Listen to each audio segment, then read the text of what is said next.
like a simple radio day. Other days it feels like a Podbean day.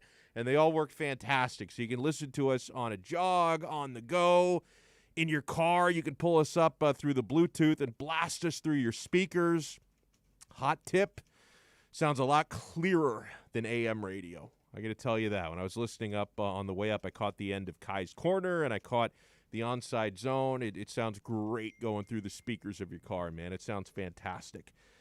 So we are broadcasting live inside Drive Pink Stadium, the home of Inter Miami CF, and temporarily the home of CF Montreal, or Montreal as they call them up in Canada. It's a little bit bizarre because our studios are here in the stadium, and we're going to have games all weekend because CF Montreal takes on Toronto FC tomorrow afternoon, and then Inter Miami has their opener on Sunday against LA Galaxy. So they're preparing for 2 games in a weekend here, and I'm looking out the window up at the scoreboard, and I see the CF Montreal logo on the scoreboard, and it kind of feels like I'm in the Twilight Zone here. So it's pretty neat, man. So we're going to have games going on all weekend. And on that note, I've got to send a shout-out, big shout-out to the grounds crew here at Drive Pink Stadium. I see them, they've been mowing the grass earlier this week, getting the pitch in pristine condition. They've been out there painting the lines today for 2 games this weekend. Because you think about all the tenants that are now in this stadium for soccer season coming up. Of course, you have Inter Miami CF playing here all season long, playing here on Sunday. You are the temporary home of CF Montreal, formerly Montreal Impact. They're playing here, for at least the first portion of the season. They're playing here tomorrow. They open up their season tomorrow afternoon. And you have the USL League One team, Fort Lauderdale CF, that play their home games here. So the grounds crew here at Drive Pink Stadium is even busier than the grounds crew at Hard Rock Stadium that has to have Hurricanes games and Dolphins games. So huge shout out to the crew here at Drive Pink Stadium as we're going to be ready to go, man, on Sunday. We're going to have our broadcast here on Onside Radio starting at 2 o'clock. The game is going to get underway a little bit after 3 o'clock. I've got some more jabronis to put on blast today. Tito brought this one to my attention. So I the last couple of days, guys, I've been going through season previews in Major League Soccer. You've got another deep state agenda, right? We all know about the deep state agenda in the NFL against Justin Fields, where everyone is like trying to devalue that guy. Like if they could make him like a 3rd round pick, then the deep state, the globalists, they're doing their job there.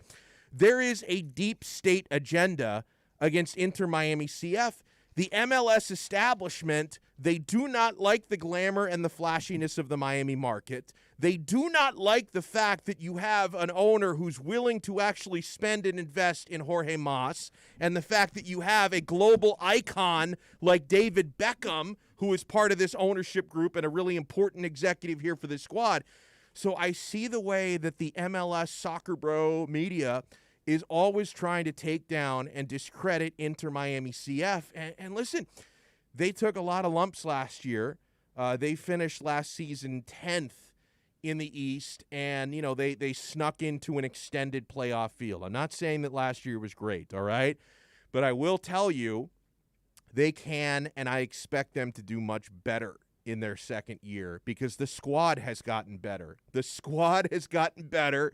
You're going to have more stability due to the spine of this team actually being in place because, Leandro Gonzalez Pires did not actually start playing for the club until, after the midway point of the year. Same thing with Blaise Matuidi and Gonzalo Iguain. Like, there was a lot of roster turnover, not only during the season last year, but during the offseason this past year. And I think the result of the outgoings and incomings, I think Inter Miami CF is a better team on paper than it was last year. And so I don't understand why.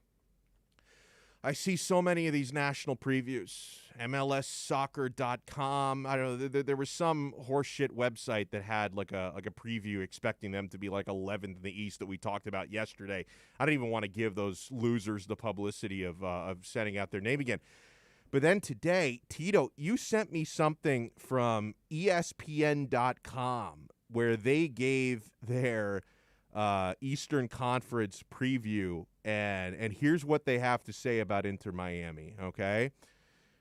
Miami seems to be a perpetual mess, they say, with the roster compliance shenanigans due to their signing 4 DPs being the latest example. Well, no, they signed 3 DPs, you ass clown. You know, they had to move Blaise Matuidi into a DP spot. They didn't sign 4 DPs. Much responsibility lies on new manager Phil Neville, they say. Well, you know what? At least they got the name right. Because, Tito, I read a preview for Inter Miami season yesterday from some clown MLS site, and they referred to the Inter Miami manager as Gary Neville, which is his twin brother. But they don't even know which Neville brother is managing the team. So that was pretty bad. At least ESPN. You don't associate with any Garys either. Why not? It's a weird name, honestly. I don't know. I think that Gary is a good name for an English bloke. I don't know. Like Gary. I think Gary's a fine name. Gary Sheffield. Gary Neville. Gary Sheffield, I'll let the slide. Anyone else, though, I'm not. No. I can't think of any other Garys. Gary. Okay, 2 Garys. Gary Sheffield, Gary Payton. That's it. I draw the line right there. Gary Payton, yeah. No more good Garys after that. I can't think of any other Garys, and all the 3 that I can think of were pretty awesome. Gary Busey's pretty lame. No, I love Gary Busey. Nah, he's weird, man. That's why I love him. He's weird, but he's also famous. I don't know too many Garys, but the Garys that I do know are pretty badass, man. Well, so let's not worry about Gary right now, because at least ESPN.com knows that it's Phil Neville, not Gary Neville, managing the club. And they say much responsibility lies on new manager Phil Neville and whether he's really up to the task of managing a side that includes Blaise Matuidi, Gonzalo Iguain, and Rodolfo Pizarro. You like the way I hit all those R's, man, rolling them. New holding midfielder Gregore could be the key to reaching the postseason. So, listen, man, they're a perpetual mess. Everyone's trying to discredit Phil Neville. They do at least admit on this piece that Inter Miami have some pretty good players. So there are a lot of people that the club are going to have to prove wrong this year. Let me make a few predictions. Tito, make sure you mark these down because we're going to revisit these at the end of the season, okay? I'm going to give you predictions for Inter Miami's upcoming season on where they finish in the Eastern Conference, on the team MVP this year, on the top goal scorer, the assist leader, most improved player, and best newcomer. So as for where they finish in the East, I'm not one of these doubting Thomases who thinks, yeah, bro, I think, America, yeah, I think Inter Miami, they're going to finish like 11th, 12th, maybe 14th in the East. Now, I've been debating between, I think they're going to sneak into one of the latter playoff spots. There are 7 playoff spots in each conference this year. I've been kind of debating anywhere between 5th to 7th. I'm going to say Inter Miami will finish 6th in the Eastern Conference this year. So they're not going to blow your socks off in the regular season. I think it might take them a couple weeks to find their footing because remember, now obviously you've gotten, a little bit more of a coherent preseason this year than last year, but this year you did have some exhibitions and team activities that were canceled a couple weeks ago due to COVID. So you did have certain things that you weren't able to accomplish. And so I think it's going to take maybe a little bit of time to find your footing. So they're not going to blow your socks off, but I think they're going to finish 6th place in the Eastern Conference. They're going to get into the playoffs, okay? I'm really not that worried about it. I think they have the squad to be a playoff team. For team MVP this year, now last year it was Lewis Morgan, and I think Lewis Morgan is going to have a good year. He's going to have a sound campaign to follow it up. I'm going to go all in, though, on the team MVP being Gonzalo Iguain, who, by the way, I don't think he gets enough credit for how well he played last year because he didn't score enough, right? Because Iguain set up his teammates really nicely, played very unselfish. Like, this guy was the number 9, but oftentimes you saw him even, tracking back as more of a defensive midfielder and a facilitator. So he was willing to get his hands a little bit dirty last year. So I think if the goals come this year for Iguain, people are going to be more appreciative of everything else he does off the ball and even in the defensive phase, because that's all going to get magnified if he scores this year. So I think Gonzalo Iguain is going to be the MVP of the team this year. And on that note, I think he's also going to be the top goal scorer. I think Iguain is going to he's going to break, and I'm going to call it a drought because he did score once last year on a free kick, didn't score from open play. So I think you're going to see him start to score goals this season, maybe around 13, 14 goals. I think he's going to lead the team. For the assist leader, not going to get too complicated here because I think we can all probably agree Lewis Morgan is more than likely going to be the leading assister because he's going to be whipping in those crosses from the right wing. He's going to find the end of Iguain's foot a lot this year. I think Lewis Morgan's going to be the assist leader. For most improved player, I look at the other wing, Robbie Robinson, who it looks like he's your penciled-in starter for the left wing this year. Phil Neville has been raving about the work he's done in practice. He had a really tough rookie campaign last year.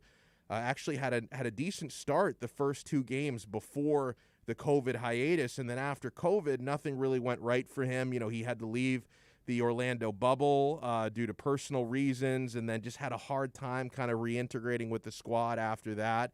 But I think Robbie Robinson, you can kind of give him a mulligan for that rookie year. I think he's going to come in and have a nice year and become the most improved player.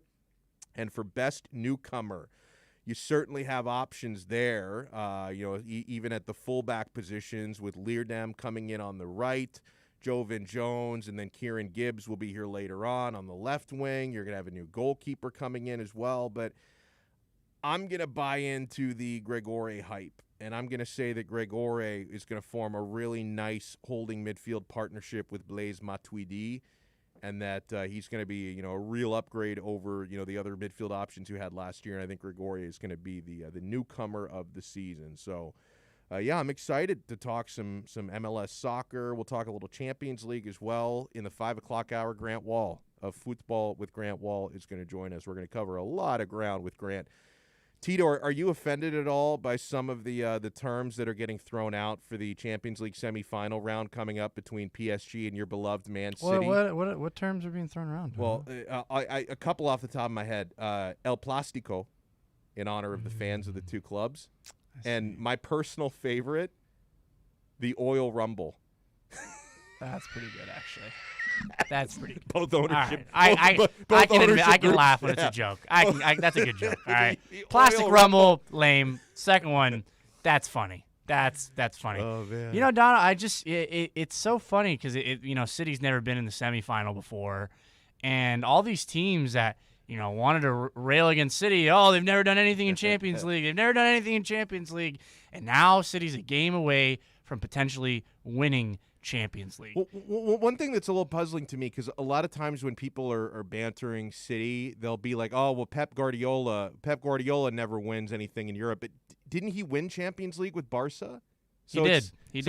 He led Barca through their golden era. It doesn't even apply. Yeah, it's ridiculous. Just a bunch of chatty Cathys, just a bunch of chatty Cathys that are up in their feelings about their squad. It's fine though, whatever squad they root for probably is in the Champions League. So hate to see it. The Oil Rumble. Oh my God, it's too good, man. Yeah, I mean you're getting trash talked by like Toast, who's a Liverpool fan. And his squad. What did he say? I would love to know what Toast said. I don't think he said anything about you, okay. but I think he was trashing City a little bit. It's Kai. been. What about Kai? No, loser as well. Bayern Munich. His team just won a treble last year. Yeah, loser. And Toast's team won the year before. Yeah. But what I find funny about Liverpool is they blew the Premier League championship to City in 2018. Yep. They won the Champions League that year. Congratulations to them. They won the Premier League this past year, and now City's on the verge of winning both the Premier League and possibly winning the Champions League. Dono, all this winning, I'm so just busy with all this winning in Manchester City. I haven't had time to hear the complaints from the other squads. What's up with Liverpool? What happened when their fans aren't in the stadium? Oh, they returned to a mediocre squad? Oh, okay, good to know. Thank you. Is that what it is? Like they have to hear people singing "You'll Never Walk Alone," otherwise they're powerless. Is that how it is for Liverpool? Like they're powerless without fans? It's kind of crazy. I guess so. I guess they're the opposite of the Miami Heat in the bubble. All right, so when we come back, I want to talk about the knife that Dwayne Wade put in my back. later this hour, we're going to have Foodie Friday, and we're also going to have Lee Sterling later on this hour. So keep it locked. You're listening to the only locally owned sports station in South Florida. We are OnsideRadio.com. We'll be right back to the Man of the Match with Alex Donno. You can join us on the Onside Sports Line, 888-441-4623. That's 888-441-4623. Listen to OnsideRadio.com anywhere by downloading the MyTuner Radio app in your app store. Or go to MyTunerRadio.com on your web browser. OnsideRadio.com. South Florida sports leader. Hello, Inter Miami CF fans. Download the Drink AR app and play inside a first-of-its-kind virtual soccer stadium, hosted by Bodega Trevento and Inter Miami CF, and celebrate your passion for soccer from the comfort of your own home. Find the download links on our Instagram account at Treventus and get our wines delivered straight to your home with a discount for all Inter Miami CF fans. Discover Trevento, a shared passion. Let's raise a cup to the first among us who put themselves last. To the risk takers, the mask makers, the heroes on the front line and online. To the ones keeping shelves full and keeping us hopeful. To those who don't stop and those making all the stops. To the ones who pick up, suit up, and never let us down. From all of us at Dunkin' to all the heroes keeping everyone running, we thank you. ADHD. It's the child who can't pay attention or sit still in school, right? The answer may be yes. Attention Deficit Hyperactivity Disorder, or ADHD, can be complicated and it can last a lifetime. Up to 75% of children and adolescents with ADHD have at least one additional mental disorder that requires a comprehensive approach to treatment. Learn more at moretoadhd.com. This message brought to you in partnership with Adhd, ACO, and CHAD. Join the Inter Miami family in 2021 by becoming a 2021 season ticket member. Enjoy enhanced access benefits and pricing not available to general fans. Visit intermiamicf.com/tickets for more information. You're listening to OnsideRadio.com. Catch up anytime by downloading the MyTuner Radio app. OnsideRadio.com, South Florida's true hometown station. With Make-A-Wish, the impossible becomes possible. A girl battling cancer can become a race car driver battling the course. The boy showing all the nurses his fire trucks can take the helm of a real one. Wishes can give kids with critical illnesses the strength to keep fighting, get better, and grow up. Where there's a wish, there's a way. Wishes need you. Visit Make-A-Wish at wish.org. Welcome back to the Man of the Match with Alex Donno. You can reach out anytime on the Onside Sports Line, 888-441-4623. That's 888-441-4623.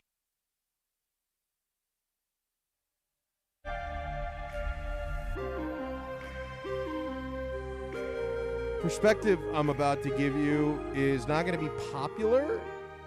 Yeah, I've noticed, some people that I do respect, like an example, Greg Sylvander, who was on with Big O earlier. Ethan Skolnick, I think, feels the same way. You're going to hear from a lot of individuals on this Dwayne Wade situation who have this, very pro player, who cares about billionaires and who cares about, franchises and fans of a team, that, these guys can do whatever they want. And I can understand a perspective like that. I just don't think it applies to this Dwayne Wade situation. I'm a little bit miffed by it. I'll get over it. Like, at the end of the day, this is not that big of a deal. I'm going to get over it. But when I heard this morning that Dwayne Wade, most legendary Miami Heat player in history, one of my favorite athletes of all time, he's on the Mount Rushmore in the South Florida sports scene. When I found out this morning that Dwayne Wade is buying minority stake in the Utah Jazz, not the Miami Heat, in the Utah Jazz, I felt a little betrayed. Okay, I felt like D. Wade put a knife in my back and twisted it around. And I tried to rationalize it, okay? One of the first things I said to myself was, you know what? The opportunity might have been in there for D-Wade to buy into the Jazz, but there was no opportunity to do so with the Heat. That maybe Mickey wasn't, for whatever reason, in a situation where he felt like selling any stake in the Heat to anyone, including Dwayne Wade. I thought maybe that was the case. That's already been debunked, okay? Mickey Arison tweeted this afternoon, "I want to congratulate Dwayne in his recent announcement. We had discussed having him join our ownership group after his retirement, but he was not prepared to commit at the time. Of course, I am disappointed that he didn't reconsider," Mickey wrote. "Having said that, I wish him good luck and much success with the Jazz. To me, Dwayne will always be a Heat lifer." So it was classy there at the end for Mickey. Classy to say that, hey, like I'm disappointed. I'm not gonna hold it against him. But yeah, I had the one of the initial ideas I had in my head was, hey, maybe with D-Wade buying into the Jazz, perhaps the opportunity wasn't there to do so with the Heat. Mickey Arison debunked that. Mickey pointed out we had discussed it. He wasn't interested. I wish he'd reconsidered. So it's a little bit of betrayal. Now, maybe for D-Wade, this was a little bit of revenge, because you remember when things went south on Mickey's yacht in 2016 before D-Wade left and joined the Chicago Bulls, and then he later joined the Cleveland Cavaliers before coming back. So maybe D-Wade thought, I can still have an opportunity, a little payback here, and now he's making Mickey feel the pain. Now, the other thing I want to debunk here, okay? And yeah, I had a similar thought before doing a little bit more reading, and kudos to Ira Winderman for including this in a piece he wrote about Wade today. I was discussing this, during the crossover with Big O, and Big O said that, hey, he thinks that the primary reason why Dwayne Wade chose to buy into the Jazz and not with the Miami Heat was the Jazz are going to give him more control. He's going to have more say, and in Miami, he couldn't really have much say because of Pat Riley. My friends, that's been debunked as well, okay?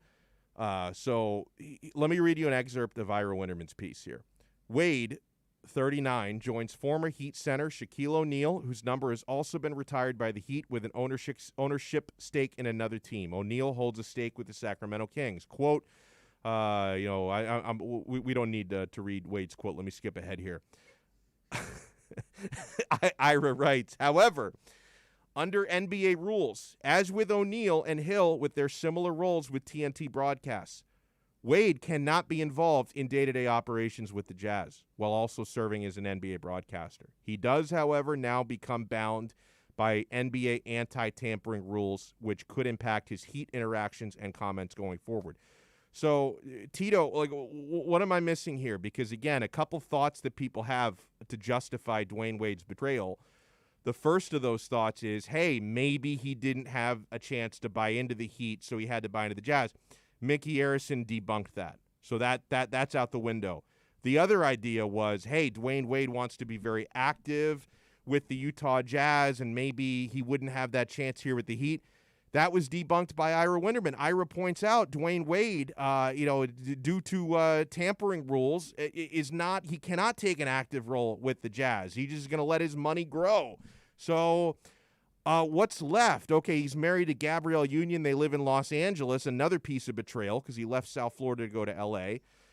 So he wants to be a little bit closer to home, so he only has like a 2-hour plane ride instead of a 5-hour plane ride to go between his Los Angeles home and the city where he owns an NBA franchise. The other thing, and, Tito, tell me if you agree just on this point, and then I do want to get your take on Dwayne Wade's Judas-like actions here.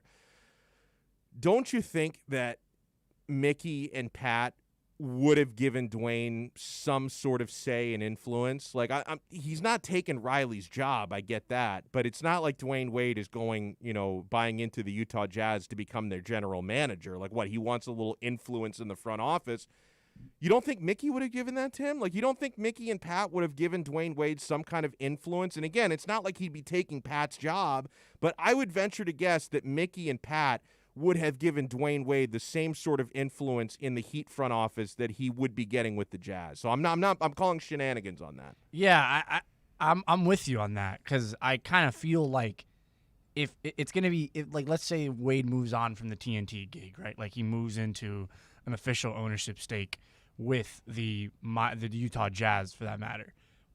How would his words resonate more there than they would with the Miami Heat, right? Right. Like, Wade has gone up and through the entire franchise. He built it. He put it on his shoulders. He got them the championships. He recruited the guys, the whole nine, and yet, the idea that his word doesn't matter to Riley and Arison and Ellisberg and all these names, I kind of find that harder to believe, especially when he's going to go to Utah where he has zero connection, right? Like, I don't know. To me, I'm not really up in arms about it because, like, I don't foresee a situation where, unless Riley lands a whale and they win a championship within the next 2 years, I don't see him leaving anytime soon, to be honest. Same. But this does feel strange, right?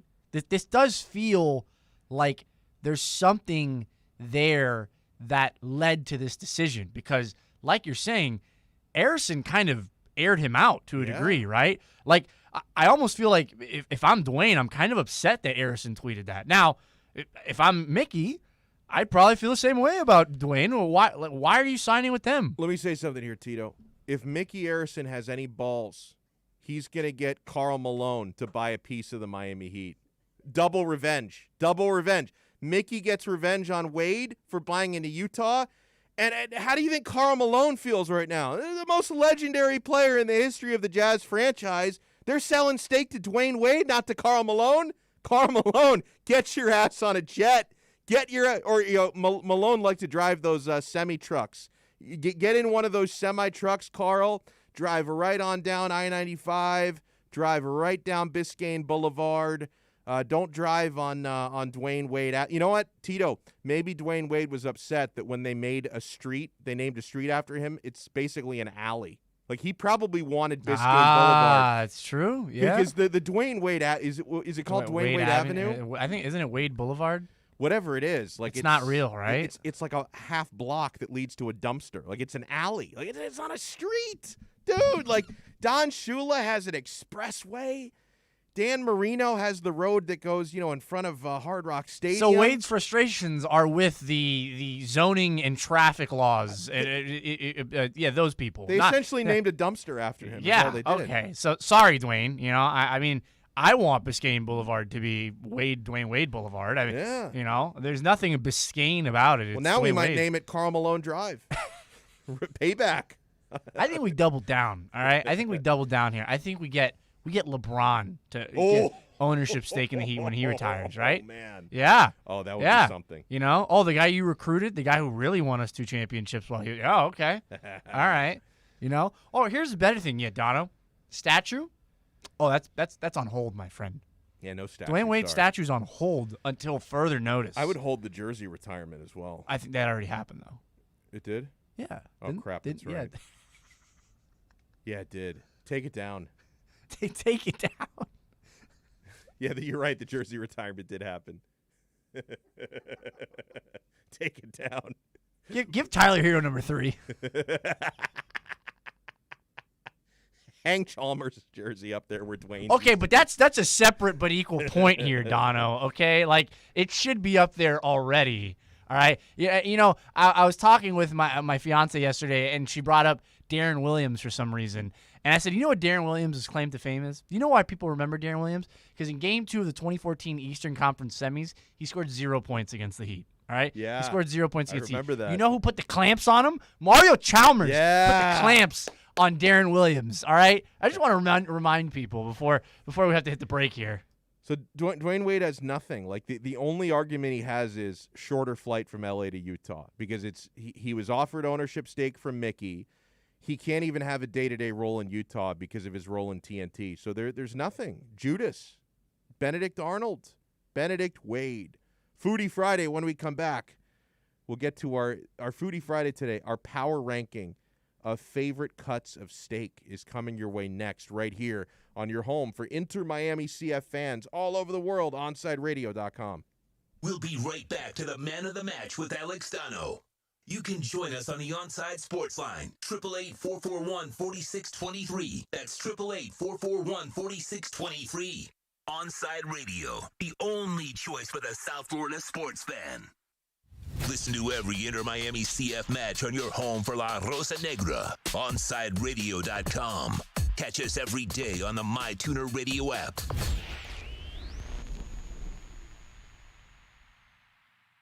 If you missed Onside Zone with Big O, you missed. Big O, Tito is not allowed in the Boom Boom Room. Never seen Smokey and the Bandit. Never seen Top Gun. What's the matter with these kids? Look at that. Now you can't hang out with Salma, Paige, Sophia. See, now you can't hang out with the ladies because you have not seen Top Gun. Yeah, I would just hope that, like I said, the Boom Boom Room is sanitized. I would hope. Well, I don't know, but did you hear about the 81-person orgy? No. What is wrong with you? The Onside Zone with Big O, only on OnsideRadio.com. Join the Inter-Miami family in 2021 by becoming a 2021 season ticket member. Enjoy enhanced access benefits and pricing not available to general fans. Visit intermiamicf.com/tickets for more information.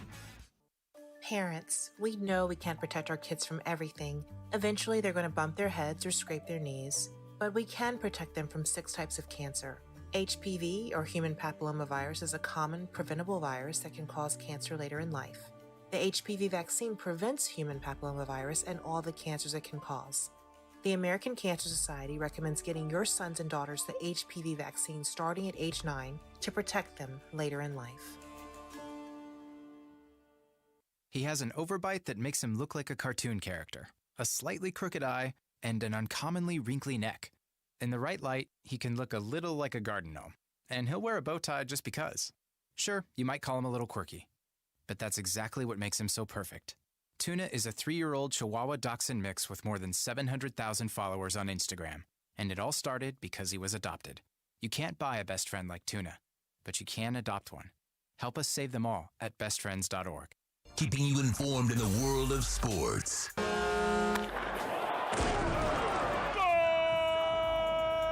With an OnsideRadio.com sports update. Inter-Miami fans, we are 2 days away from the season opener. Inter-Miami takes on LA Galaxy. You can catch the game right here on Onside Radio. Chris Whittingham and Thomas Rongen will have the call starting at 3 p.m.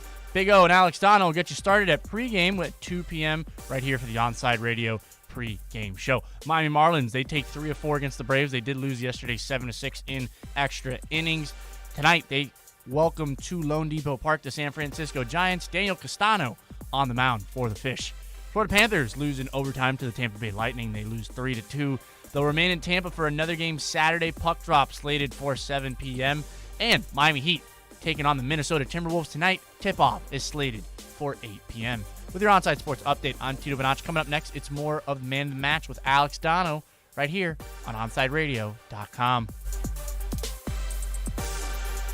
You're listening to the station with more live and local sports talk than anyone else in South Florida. OnsideRadio.com. Broadcasting from South Florida to the world. Welcome back to the Man of the Match with Alex Donno.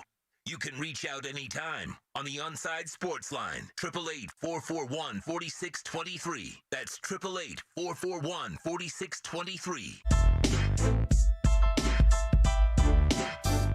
What's next? Dan Marino buys 1% stake in the Jets. Oh, no. What's next? No. Don't even start. I mean, down is up is down. I don't know what's worse, Dwayne Wade stabbing us in the back or so many so-called Heat fans defending him. Well, this is an interesting conversation because one of my friends brought this up in light of that news, which is if one person from your rival team took ownership in your team, who would you hate the most? So, for example, the Dolphins rival, Jets, Bills, Patriots, if some person, a retired or current player, took ownership of the Dolphins. Like if Tom Brady took ownership. Yeah, right. Like that'd be annoying. I'd feel good about it though. I feel kind of honored though. I love Tom Brady. Yeah, I know. But and also you'd probably feel like in good hands because he's the greatest football player of all time. Yeah, he's got to do something. Right? You know who would be for the Patriots though? That pissed me off. Teddy Bruschi. Oh, I hate him. Oh, I would stop rooting for the Dolphins. Guy's a jerk. I don't think I'd go that far. No, I'd stop rooting for them. Guy's a jerk. Guys are try hard. Teddy Bruschi, to me, I'm pretty sure Robert Kraft has some blackmail material on him. Okay, seriously, because like the way that Bruschi talks about the Patriots on TV, like you understand, bro, like you don't work for like, you know, the New England Patriots like state-run like website or something. Like you actually work for ESPN and you are free to be honest about things. But Bruschi is basically Belichick and Kraft's mouthpiece. Like he's an infiltrator. It's like it's having a spy work inside ESPN. Like that guy will not say anything even remotely negative about the Patriots. So yeah, Bruschi would be way up there. I despise that man. For the Heat, I don't know who it would be, right? Like Allen Houston. Oh, that would be a tough one. Paul Pierce. Oh my God. Yeah, Paul Pierce. my God. I think that's the one. Paul Pierce is the guy. Yeah. Yeah. If he although can you know what? That'd be kind of a badass move by Mickey because Paul Pierce hates Dwayne Wade. I'd be kind of impressed. That would be like the salty move, like you were saying, right? Harrison, if Mickey comes out on Monday and says, "I'm proud to announce I have sold minority stake in the Miami Heat to a legendary Hall of Fame NBA champion, Paul Pierce," as much as I despise Pierce, I would actually respect Mickey for getting a little revenge on Wade. That would be kind of funny. I was thinking maybe like instead of Paul Pierce, like Joakim Noah. You know, do we hate him? I feel like we hate him. I hate him. He's the thing. I know that if he played for my team, I would love him, but he didn't, so I hate him. I love the lady who flipped him off, Bird Lady. You remember? Well, there's a story behind that lady. Isn't she? Her name was Philomena something. But she tried killing her husband. What? Yeah. You didn't know that? I vaguely remember that now. Yeah. Did she succeed? She's yeah, he died. But it was never connected. But like his brother alleged that he drugged her husband and killed her. She's like Carol Baskin. Yeah. Wow. She's Miami Heat Big Three Carol Baskin. Jeez. Now that you bring it up, I vaguely remember that she may or may not have killed her husband. I'd totally forgotten about that. Oh, Lance Stevenson, Bromar Smelly writes. Bromar had the line of the day so far in the chat. Wade is Fredo Corleone.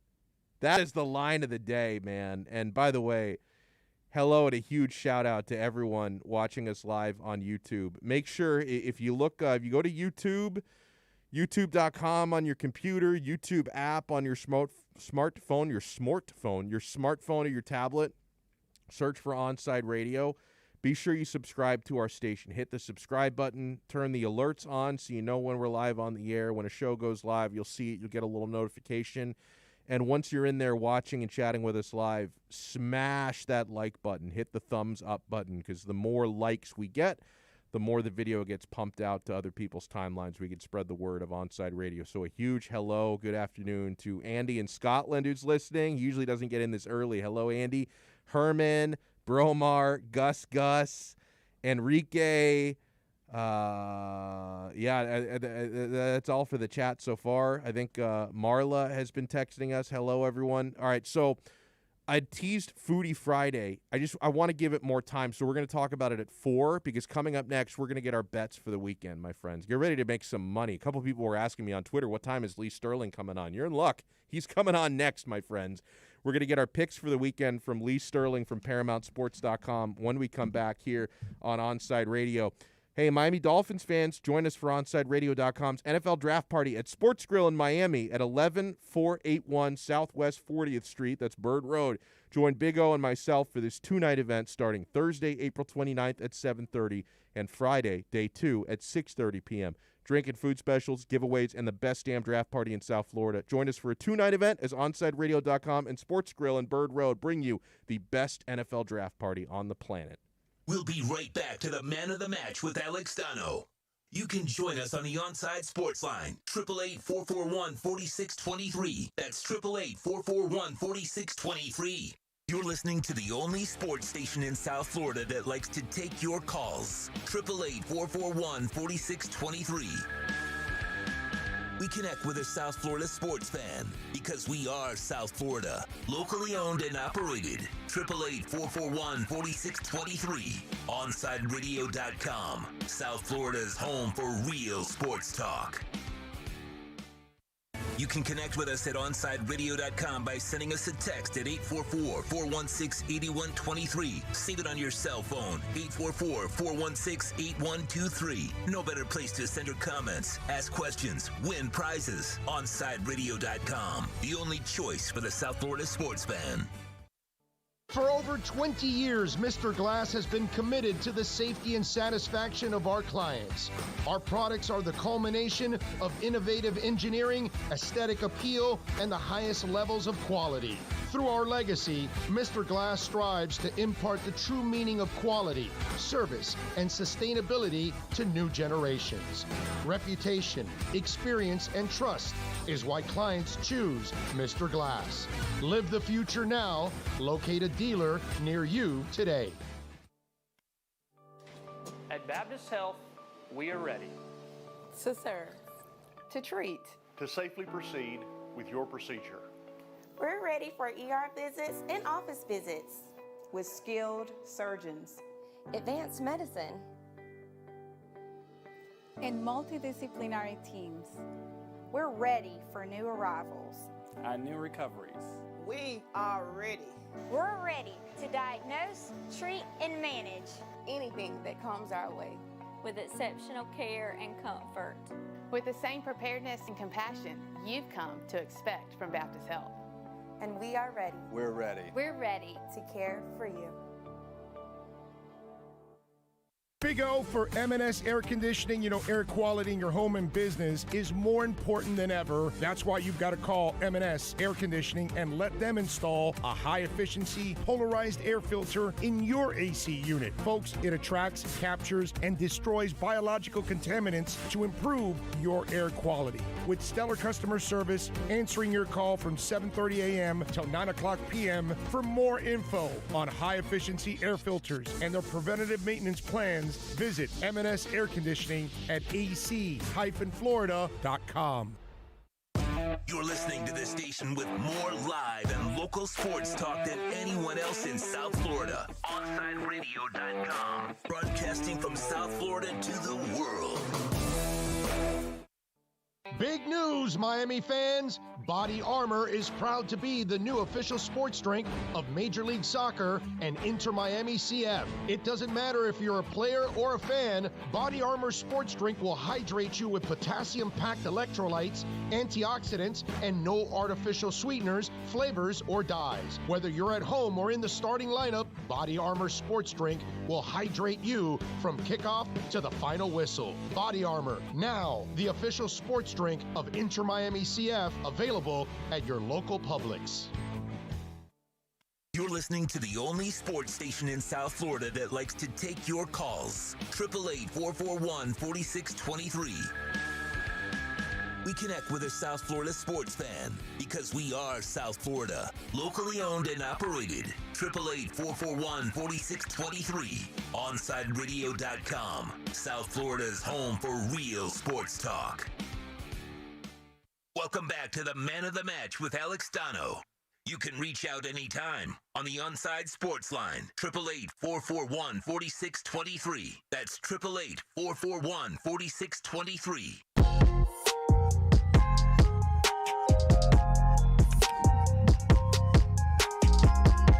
Yo, our good pal Lee Sterling from ParamountSports.com. He has been on heater after heater lately, and what a great job he's done, especially on the UFC fight card. So hopefully we get some more of that action. Lee Sterling joins us now for our Friday pick segment. ParamountSports.com is his website. Lee, I'm impressed. You keep coming back week after week, and you haven't retired in Dubai or something with how well you've been doing. How's everything going? Good. Can't complain. So. But might be taking a bunch of vacation this summer, so everyone enjoy the selections while we're hot. So fair enough. But before we get into some of your preferred picks for the weekend, I don't know if this is one of them or not, but I always like to ask you a local angle when we have one. We have the Miami Heat taking on the Minnesota Timberwolves tonight, wrapping up a 4-game road swing. The Heat are 6.5-point favorites in this game. The Heat have a habit of playing down to the competition, so I'm not sure how I feel about this one. Do you like anything here, Lee? I have no feel at all on this game. So Victor Oladipo, game time decision listed as questionable, and also on the other side, Karl Anthony Towns, he's a game time decision questionable. I don't like what all sports has done now. It used to be we had probable, questionable, and doubtful. They've taken away the doubtful, and I think it's hurt sports gambling. So there's a lot of things that have helped it a lot. I think 25 or 26 states now have sports gambling where it's legal, but I think they need to define the injuries much better, because a lot of times when I see this, I'm just not going to play the game.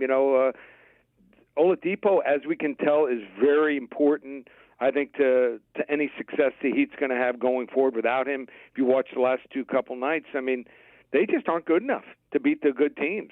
So they need him. And then Minnesota, I mean, they got really 2 players, and he's one of them. And so he needs to be in there for them to have any chance. So we'll just take a pass on the game, watch it, enjoy it, and hopefully Miami wins.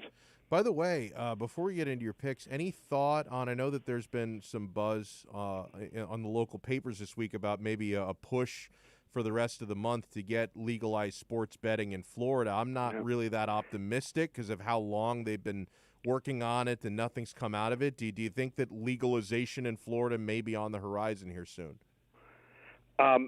I think we're a ways away. Yeah. And I think, when you've got the tribes involved, they want the lion's share. I mean, let me be quite frank. Why do they deserve, these contracts that have been made? Obviously, it sounds like they've got the right to a certain amount or for a certain period of time. I haven't looked at the contracts, but that's what's hurting it, number one. And I don't know if a lot of people realize this. The other corporation or entity that is lobbying against it, believe it or not, is Disney. Really? Did you know that? No, I didn't know that. They don't want you gambling on games.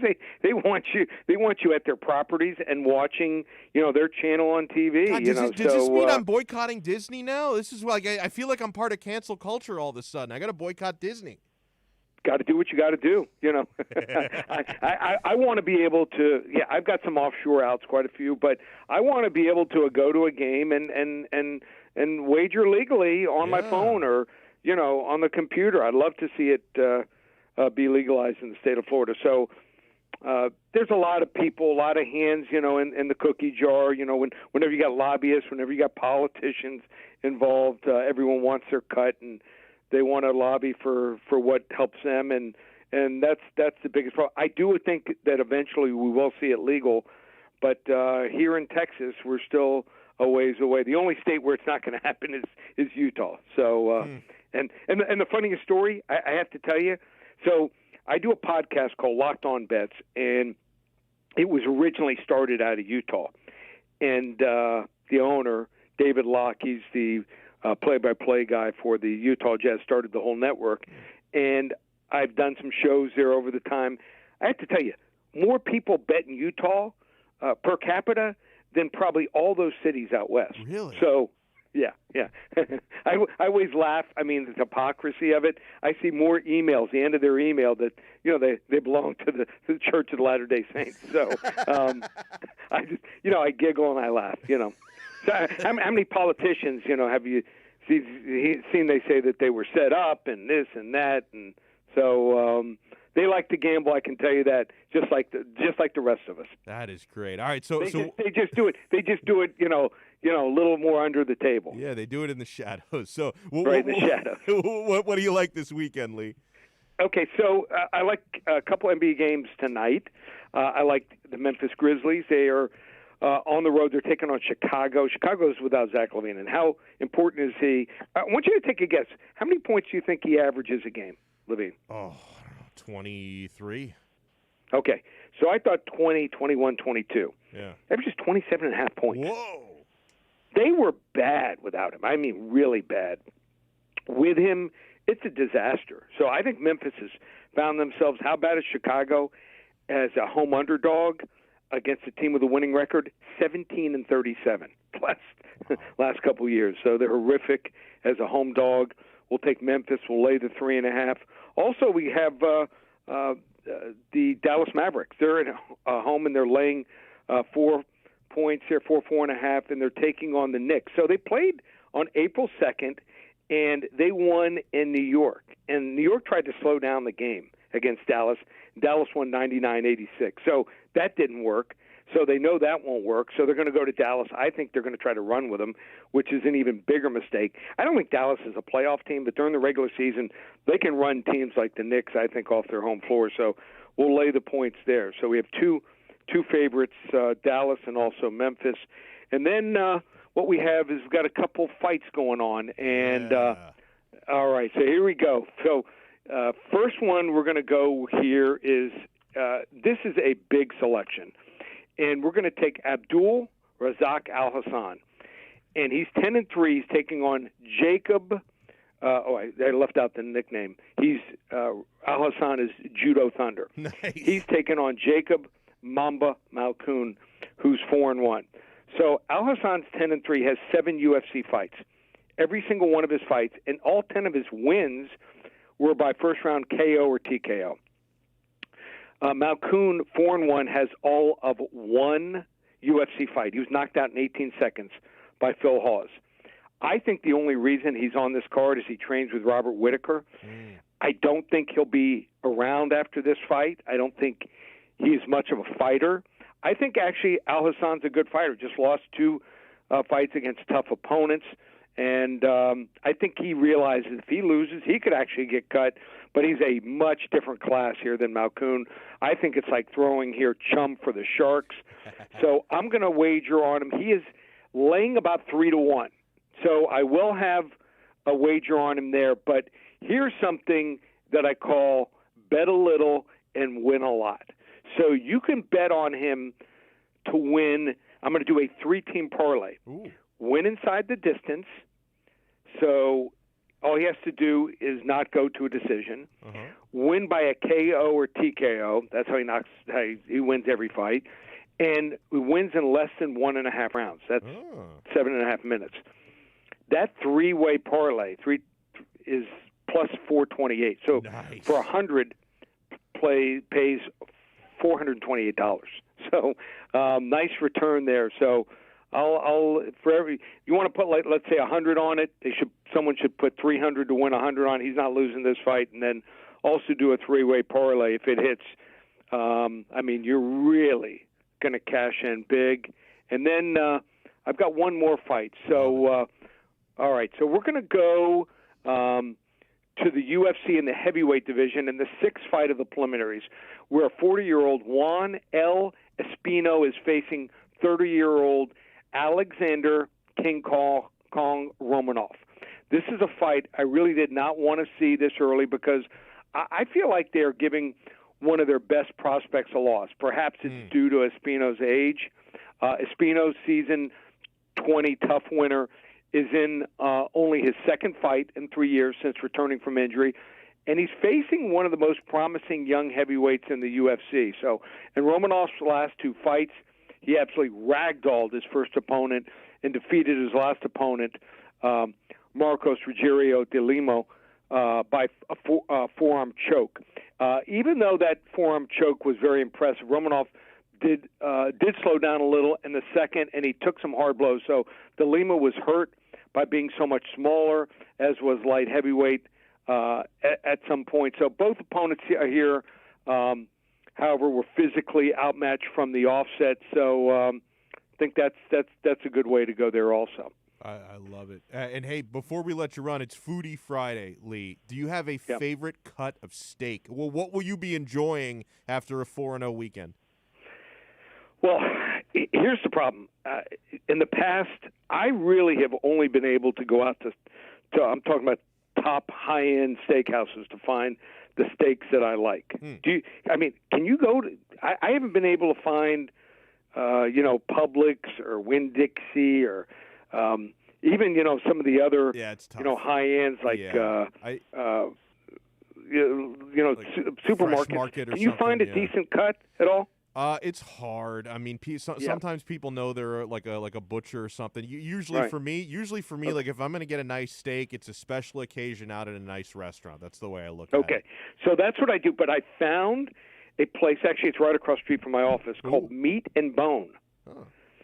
So they have cuts anywhere from like $19. I like a fillet, so I'm a fillet guy. I think it's for 8 ounces, anywhere from $19 to $53 or $55. They've got like 9 different levels, and even the $19 cut is way better than anything that I've had at any of the supermarkets. So even Milam's or anything. So I got to be honest, I got to give a little recommendation to Meat and Bone. If anyone hasn't tried it yet, just go there and you buy the steaks and take them home and fire them up on the grill. So I'm a filet guy, though. How about that? All right, really good stuff. Lee Sterling, ParamountSports.com what are is his you? website. I am actually I hate to give it away because we're about to do our power ranking, but I'm going to give you a hint. It rhymes with Quarterhouse. Okay, got it. Okay. I used to be a New York strip guy, but it's just the quality. Sometimes, you get a New York strip that's a little fatty, and I don't want to fight with a fat. I want to sit back and enjoy my winnings and know every single bite's going to be perfect. Really good stuff as always. Lee Sterling, enjoy your weekend, my friend. All right, thanks. And again, his website is ParamountSports.com. He doesn't pay us to come on. We don't pay him to come on. We just like his picks, and he's been rolling lately. So why not keep getting those bets for the weekend? All right, we will officially kick off Foodie Friday when we come back. Tito Benach and I have both prepared power rankings of our favorite cuts of steak, so you have that coming up. Hey, we would like to thank A Shade Above Window Fashions in Davie. A Shade Above teamed up with Bandalux to personalize and create the Onside Radio shade in beautiful pink and black. To order protection with style for your home or office like we did, call A Shade Above Window Fashions, 954-434-4774. Go to the website, ashadeaboveflorida.com. Love the space you live in. A Shade Above Window Fashions. We'll be right back to the Man of the Match with Alex Donno. You can join us on the Onside Sports Line, 888-441-4623. That's 888-441-4623. You're listening to the home of Inter Miami CF. His strike is a decent one.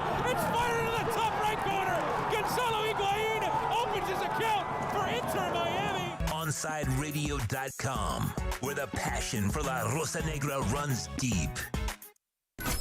You're listening to OnsideRadio.com. Catch up anytime by downloading the MyTuner Radio app. OnsideRadio.com, South Florida's true hometown station.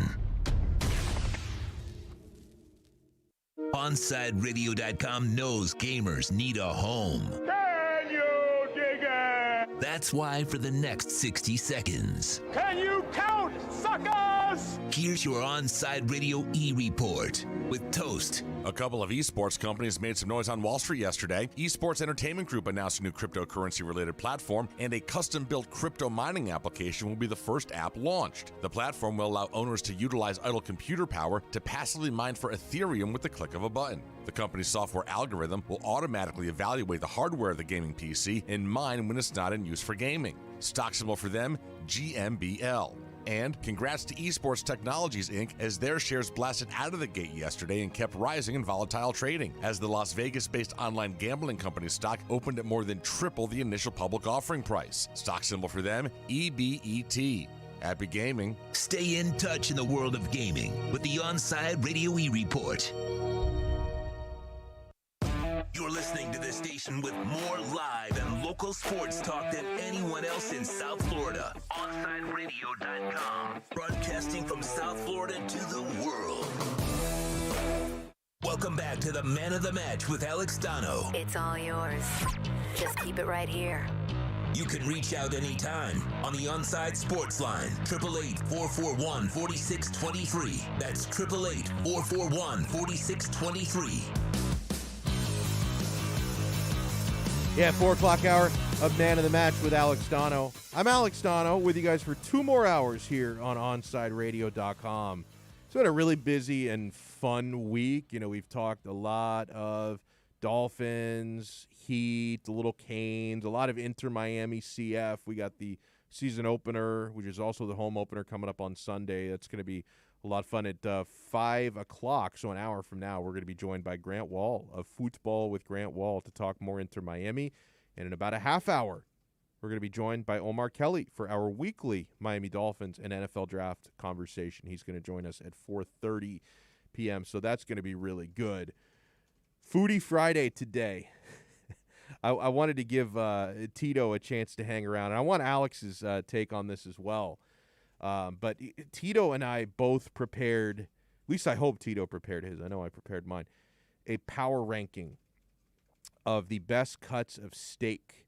Now, I don't know how many you put in your power ranking. I went 5. I went top 5, so I'm going to give you from 5 up I can to do number 5. 1. I can do 5. Yeah, we can do 5, right? So, and let me just say before I give you this top, if I wanted to do like a top 10 or a top 15, I would be giving you some that I hate. But in my top 5, obviously any of the steaks that I list here from 5 up to 1, I'm not going to refuse them. I like all of these cuts, even the ones that are lower ranked. So I'm not going to say, oh, well, I'm too snobby to ever eat that or anything like that. So I can appreciate all of these. So here's my number 5 cut of steak. And again, I don't hate it. It's just it doesn't crack my top 4. I'm going to go skirt steak at number 5. Now, it's number 5 and not higher because since skirt steak is thinner and it can be a little tougher, it's harder to cook it to my specification since it is thinner than some of the other ones. It can overcook easily because it's so thin. But the flavor is typically great, and you get some chimichurri sauce on that sumbitch, and oh, my God. Yeah, skirt steak can be awesome. And skirt steak is also, you can get that at a slightly lesser tier establishment. I'm not going to go to $100 a plate type of fancy spot and order the skirt steak, but if I'm going to a less fancy spot, then the skirt steak might be great, okay? So skirt steak, I go number 5. My number 4, this could shock some people because I think this is number 1 for a lot of folks. It was number 1 for Lee Sterling, but I go filet at number 4. I don't rate filet as high as some people do. I know that filet is very popular because it's really lean and it's very tender, but to me, it's almost too tender. My desired texture of steak is when you can get it a little crispy on the outside and tender on the inside. And filet doesn't really, it doesn't usually cook that way. And again, I'm with you there. You're with me there. And hey, I've had some great fillets in my life, and I'll have more great fillets in my life. That's actually my 3-year-old son's favorite cut of steak, the filet, although he only eats 3 things. He eats filet, he eats chicken, and he eats pizza. Those are the only 3 things Sounds he like eats. a healthy diet to me. Absolutely healthy. The kid has never met a vegetable he likes. So I'm going to go filet at number 4. Tito, going from number 3 to number 1 was really bleeping tough, okay? I could almost consider any of these to be the number 1. But at number 3, I'm going to go with New York strip at number 3. Wow. Texture is great. If you get it what do they call it? The Pittsburgh medium, where it's really kind of charred on the outside and rare on the inside. I like seared, all my steaks like that. Seared. Pittsburgh, yeah. Pittsburgh me. I love a good New York strip. That's number 3. Number 2, again, coin flip between my number 2 and my number 1. I could have gone either. I could have gone either of 3 ways here with 1, 2, and 3. But my number 2, I decided on ribeye. Delicious, tender, and I actually like the fat. You get it. It's probably not good for cholesterol and all that, but we're talking a good meal here, folks. I'm not thinking about what my heart is going to look like. Health is the least of our concerns. The least of my concerns right now. When you get a nice ribeye and it's so nicely marbleized with the fat in the right place. And shout out, by the way, to Kobe beef, which is a ribeye cut. Now, this is where I'm going to get a little snobby, okay? A lot of you think, if you went to a steakhouse somewhere in Florida, you think, oh yeah, I've had Kobe beef. You probably haven't. I've been to Kobe.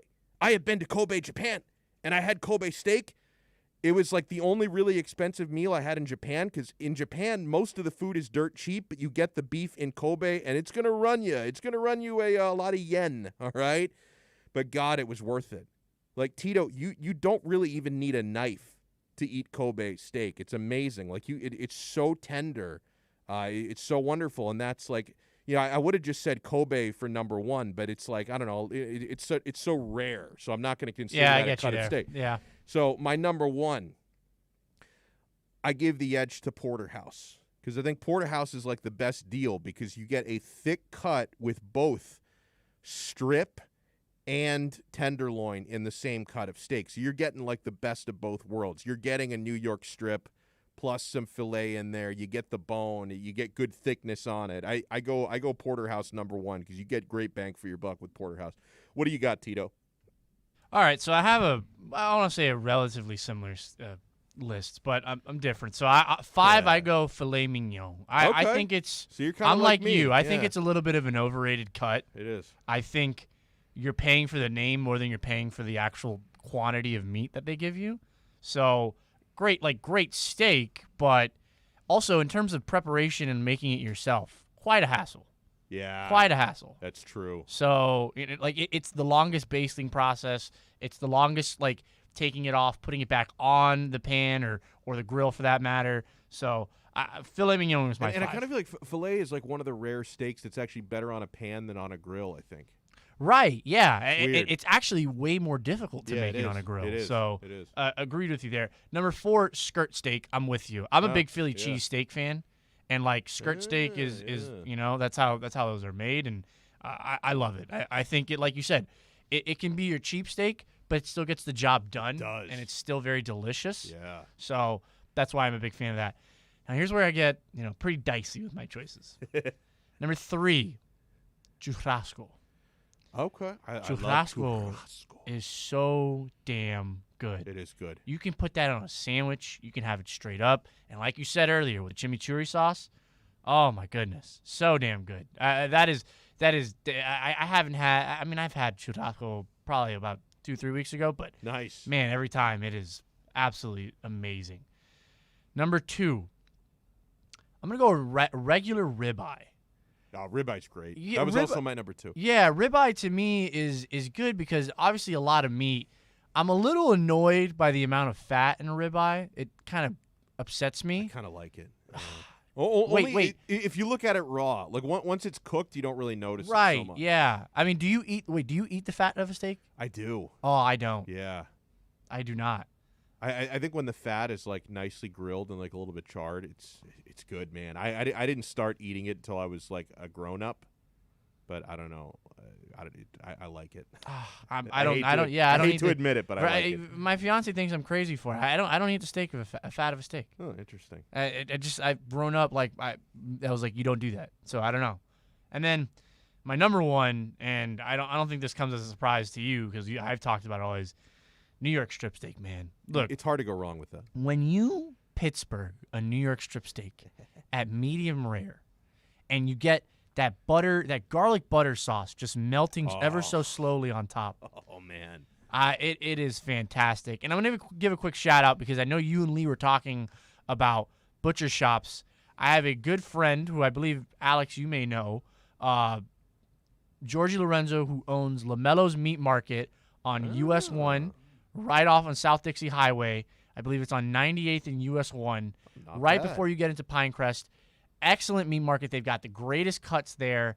I got a New York strip steak there about 3 weeks ago, and boy, it was phenomenal. And I'm going there again today. That's my list, New York strip steak number 1. Alex, I don't know if you want to sit down and give your list. You jump in this, but that's my list. I go Filet Mignon 5, skirt steak 4, churrasco 3, 2 ribeye, number 1, New York strip steak. Yeah, we're somewhat similar. I've got skirt steak 5, Filet Mignon 4, New York strip steak 3, ribeye 2, porterhouse number 1. What about you, Alex? Well, okay, kind of on the fly here. I'll just give a top 3. Sure. Number 3 will be New York. 2 will be churrasco. Nice. And then number 1 will probably be probably porterhouse. Yeah. Solid. Yeah. You sold me there. Yeah. Yeah. No, but Tito. It's hard to even finish it when you if get I was a nice giving a top 5, churrasco probably was gonna be a little higher up for me. But then I Tito sold me too a little bit to bring it down a bit more because I don't know, like it's true. Like every time you have a churrasco with just chimichurri sauce, that's it. You don't gotta get complicated with it. It's amazing. Tastes so good. I had a beverage take that it upset our friend Sean Stanley, who works with us. And What he was hosts, it? You know what started this was. I know where this is going. Oh God. Kai said he put out one of his Kai's Corner polls that was, do you have to start your day with a coffee or an energy drink? And I'm actually kind of even insulted by the way he phrased that question because as a grown-up, it insults me that people try and act as if drinking a coffee and drinking an energy drink are the same thing. No, coffee is for real adults, okay? Energy drinks are for 50-year-olds who like stream video games on Twitch and like buy Dogecoin and they wait in line for sneakers and they're like, bro, I gotta knock down one of these Monster energy drinks, bro. I don't like the taste of coffee. Coffee doesn't taste good, but I'm gonna knock down this Monster, bro. Energy drinks are not for grown-ups. Like coffee to me, refined taste, and I'm not talking about people who get like one of those milkshake lattes at Starbucks and call it. No, I'm talking about. Don't do that. Don't be like, black coffee is superior. It is? No, you Donno. Actually taste the coffee? No, man. You actually taste the coffee. Just because I like cream or sugar in my coffee doesn't make me any bit less of a person. You know what? I don't want to have that fight right now. Okay. That's a completely. All right. No, because I was getting argument. into it yesterday with somebody about that. So you hit a sensitive nerve. No, there. you know what? It's fun. That's a discussion for another day because I don't want to take away from the point about energy. So I will let every coffee drinker unite for today. I'm not going to tear down the different types of coffee. That's another fight for another day, okay? But coffee is for grown-ups. Energy drinks are for children trapped in grown-ups' bodies, right? You're not a real girl. Like if you think that drinking an energy drink in the morning is the same thing as sitting down in front of a nice cup of coffee, you're delusional. Even the way that energy drinks are marketed, right? Like a cup of coffee, that's a grown-up drink. Energy drinks are called things like Monster and Red Bull, and they have to have like cartoon monsters or a bull with wings on it. Like they are marketing it for man-childs. Like they are not marketing it for grown-ups. Like grown-ups drink things like Illy, Segafredo, Folgers, Columbia House. Like those are grown-up names, not Monster. Like energy drinks are marketed for, alleged grown-ups with the maturity level of third graders. Like those are not grown-up drinks. Like the people, and okay, like I'm not a fan of energy drinks. I think they all taste like crap. That's my opinion. I can understand why, like, people who stay up all night at trucking or playing video games might drink an energy drink at, like, midnight or 2 a.m. if you have to stay up all night. But when it comes to waking up in the morning and getting ready to face your day, you face your day with a cup of coffee, right? America runs on Dunkin' or whoever you want. America doesn't run on Monster. Like, that's not a grown-up slogan. I'm sorry. If you want to drink an energy drink in the middle of the night because you have a Call of Duty tournament coming up at 2 a.m., that's fine. That's on you, bro. But when you're starting a grown-up day, you don't start it with an energy drink. You start it with a cup of coffee. I'm sorry. Tony 2 times writes in, the military community, those people love on energy drinks. I've seen soldiers at 5 a.m. ready for a 12 to 16-mile ruck march with a cigarette on their lip and a Monster in their hand. And listen, I guess that makes a little more sense. Rosendo says, afternoon, Donno. I prefer cereal, especially a Cheerios medley. Is that a type of Cheerios? Cheerios medley? I mean, I don't really think cereal and coffee are the same thing. You could do both, right? I mean, I don't eat breakfast. My wife, though, she always has her breakfast. She'll have like cereal and coffee. Like that's her breakfast. That's the way she rolls. I'm good. 844-416-8123 is how you get us on the text line. That's 844-416-8123. Remember, later this hour, we're going to talk with Omar Kelly from the South Florida Sun Sentinel Oh, I like this. On the steaks, Marla texted in New York strip and filet. When my mother treated me like her younger daughter rather than as she used to make a yummy New York strip with garlic. I like that. New York strip with garlic. It's a good way to go. 844-416-8123. That's 844-416-8123. Talk about a not a terrible, but a tough night for the Florida Panthers last night. It's not awful. They got a point yesterday. They should have gotten more, though. We'll talk about the Panthers' 3-2 overtime loss to the Tampa Bay Lightning. Hey, Saturdays from 1 to 3 p.m., baseball fans can go deep into the count with Alex Aguirre and Christian Chase. Catch the show that talks Marlins and all the big stories in the major leagues. Every Saturday from 1 to 3 p.m., Seam Heads have a new home. Listen to Deep Into the Count exclusively at OnsideRadio.com. We'll be right back to the Man of the Match with Alex Donno. You can join us on the Onside Sports Line, 888-441-4623. That's 888-441-4623. You can connect with us at OnsideRadio.com by sending us a text at 844-416-8123. Save it on your cell phone, 844-416-8123. No better place to send your comments, ask questions, win prizes. OnsideRadio.com, the only choice for the South Florida sports fan. If you missed Onside Zone with Big O, you missed. The sport is headed in a direction where it's going to die because the fan base is dying. It's people my age or older that follow baseball. And we're dying. And so they're not getting any of the new fans. Young fans, the whole sport is all screwed up, dude. From the cheating scandals to the way they mismanage it, by the way it has not gone and changed with modern times. The fact that baseball players are so freaking ignorant that they don't understand that they've got to market their own game. The wussiest thing in the world is you hit a home run on me, so now I'm going to plunk you. I mean, that's just ridiculous. The Onside Zone with Big O, weekdays 11 to 1 p.m., only on OnsideRadio.com. Hey Panthers fans, Dave Dwork here with some awesome news. Every Saturday, I'm going to bring you the latest on everything to do with the Florida Panthers with Chirping the Cats Radio.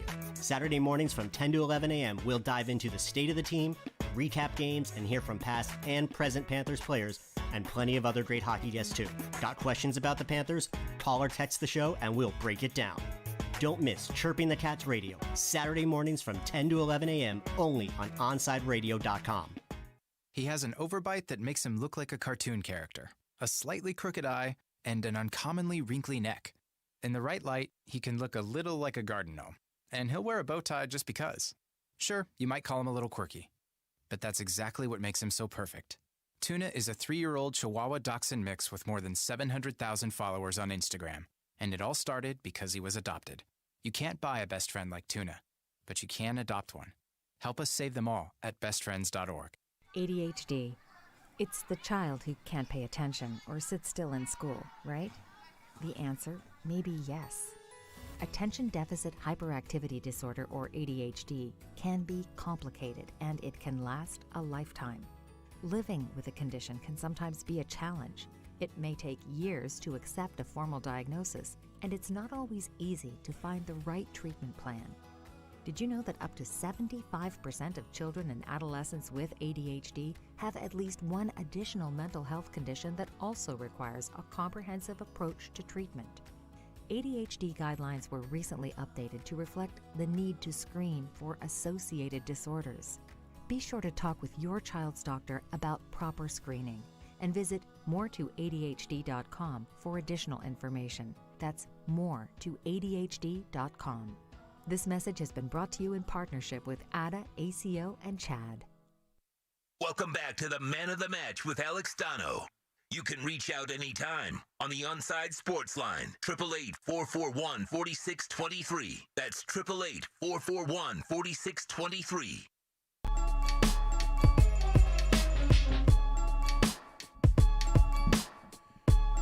Yeah, welcome back in to Man of the Match with Alex Donno. I'm Alex Donno with you guys until 6 o'clock here on Onside Radio. Going to be a really busy weekend. You know, I didn't even mention that. I mean, I didn't mention it today. I've mentioned it this week. We get the University of Miami spring game tomorrow, 11 a.m. on ACC Network. So I'm going to be watching the Canes. I saw our pal Marsh tweet out that it's overreaction season tomorrow. I was just chuckling because I just saw this text that Big O sent us during Foodie Friday, and I have a confession to make, actually. So Big O texted to Tito and I, very, very disappointed in both of you. Chateaubriand is the finest cut of steak on the planet. To which I have to admit to O, I've never had it. Chateaubriand. Like, I know I've heard that term before. Let me hold on. I want to Google exactly what it. I think it's like in the filet family. Hold on. Have you ever had Chateaubriand, Alex? Never even heard of it. Nope. Hold on. Chateaubriand is a filet mignon roast, simply put. Chateaubriand is also the most decadent, tender beef roast and is perfect for special occasions and holidays. It's a very brief explanation. Let me pull it up from omahasteaks.com. They're going to tell me what is Chateaubriand. Chateaubriand is known by several names: filet mignon roast, tenderloin roast, or simply beef tenderloin. A Chateaubriand is a filet mignon roast, simply put, which is the most, no, that's the same exact, the roast-sized filet mignon designed to impress with mild, delicate beef flavor and incredible tenderness. So I guess it's like an oversized filet mignon, I guess. So I apologize. I don't want to offend. And I'm looking at a picture of it now. You know what? I think my father has made Chateaubriand before. I don't think I've ever ordered it at a restaurant because I'm looking at a photo of it, and the cut does looks familiar. So I've definitely seen this before. So I apologize for disrespecting Big O. Andy in Scotland says, "What's up with Dwayne Wade? Disappointing." You know, I see a lot of the Wade defenders saying, "Leave Wade alone. He can own whatever team he wants to," and that's true. It's a free country, man. I'm not saying that Dwayne Wade doesn't have the right to invest in the Utah Jazz or the Minnesota Timberwolves or the Clipper. Like, he can invest in whatever team he wants to. It's America, all right? This is not Red China. This is not Soviet Russia. This is not North Korea. Of course, Dwayne Wade can invest in whatever goddamn team he wants to invest in. I'm not saying he doesn't have a right to it. I also have a right to feel disappointed and a little bit betrayed as a Miami Heat fan, because you can't tell me the opportunity to invest in the Miami Heat was not there. Mickey Arison said it. Mickey Arison tweeted it out that, you know, of course he wishes Wade well, but he's disappointed because he had offered Dwayne Wade stake in the Heat. Wade turned it down, and then he turns around and he buys. I don't think we know exactly how much he bought, but we're guessing 1% is what most people are assuming. Like, he goes and buys a 1% stake in the Utah Jazz when he could have done that with the Miami Heat, okay? So I'm just a little bit disappointed because the perfect fairy tale that we all had in our head upon Dwayne Wade's retirement, right? Because the way that he ended his career was magical. You know, I wish they could have made the playoffs in his final season, but he had a wonderful farewell game. He had a wonderful farewell tour, the last dance season, because we knew all year long, a couple years ago, that it was D. Wade's last ride as a member of the Miami Heat. We celebrated accordingly. And then the fairy tale that we all had in our head was, you know, if D. Wade post-career is going to get involved in a front office or in ownership, it's got to be with the Miami Heat. You know, he's not technically a Heat lifer because he spent, you know, the year and a half away in Chicago and then in Cleveland. So he's not technically a Miami Heat lifer, but, you know, he is the most important player in the history of this franchise. And I think we all assumed that if D. Wade ever got involved in a club, in a front office, became, you know, an owner somewhere, that it would be with the Heat. And it's not like the opportunity wasn't there. And, you know, also the idea that, hey, he went with Utah and not Miami because he can be more involved in the franchise. Two things. Number one, he's still a TNT broadcaster, and much like Shaquille O'Neal, who has ownership stake in the Sacramento Kings, Shaq is not allowed to be involved in day-to-day operations because of his role as a broadcaster. He is barred from that, and D. Wade is going to have the same issue. So he can't really get involved there in Utah. And even if he did, You can't tell me Mickey and Pat wouldn't give him a similar role. I mean, it's not as if Dwayne Wade, even if he leaves his duties at TNT, it's not as if D. Wade is going to become the general manager of the Utah Jazz. So he's going to have, he's going to have maybe, some influence, mentoring the players and showing up to board meetings and stuff.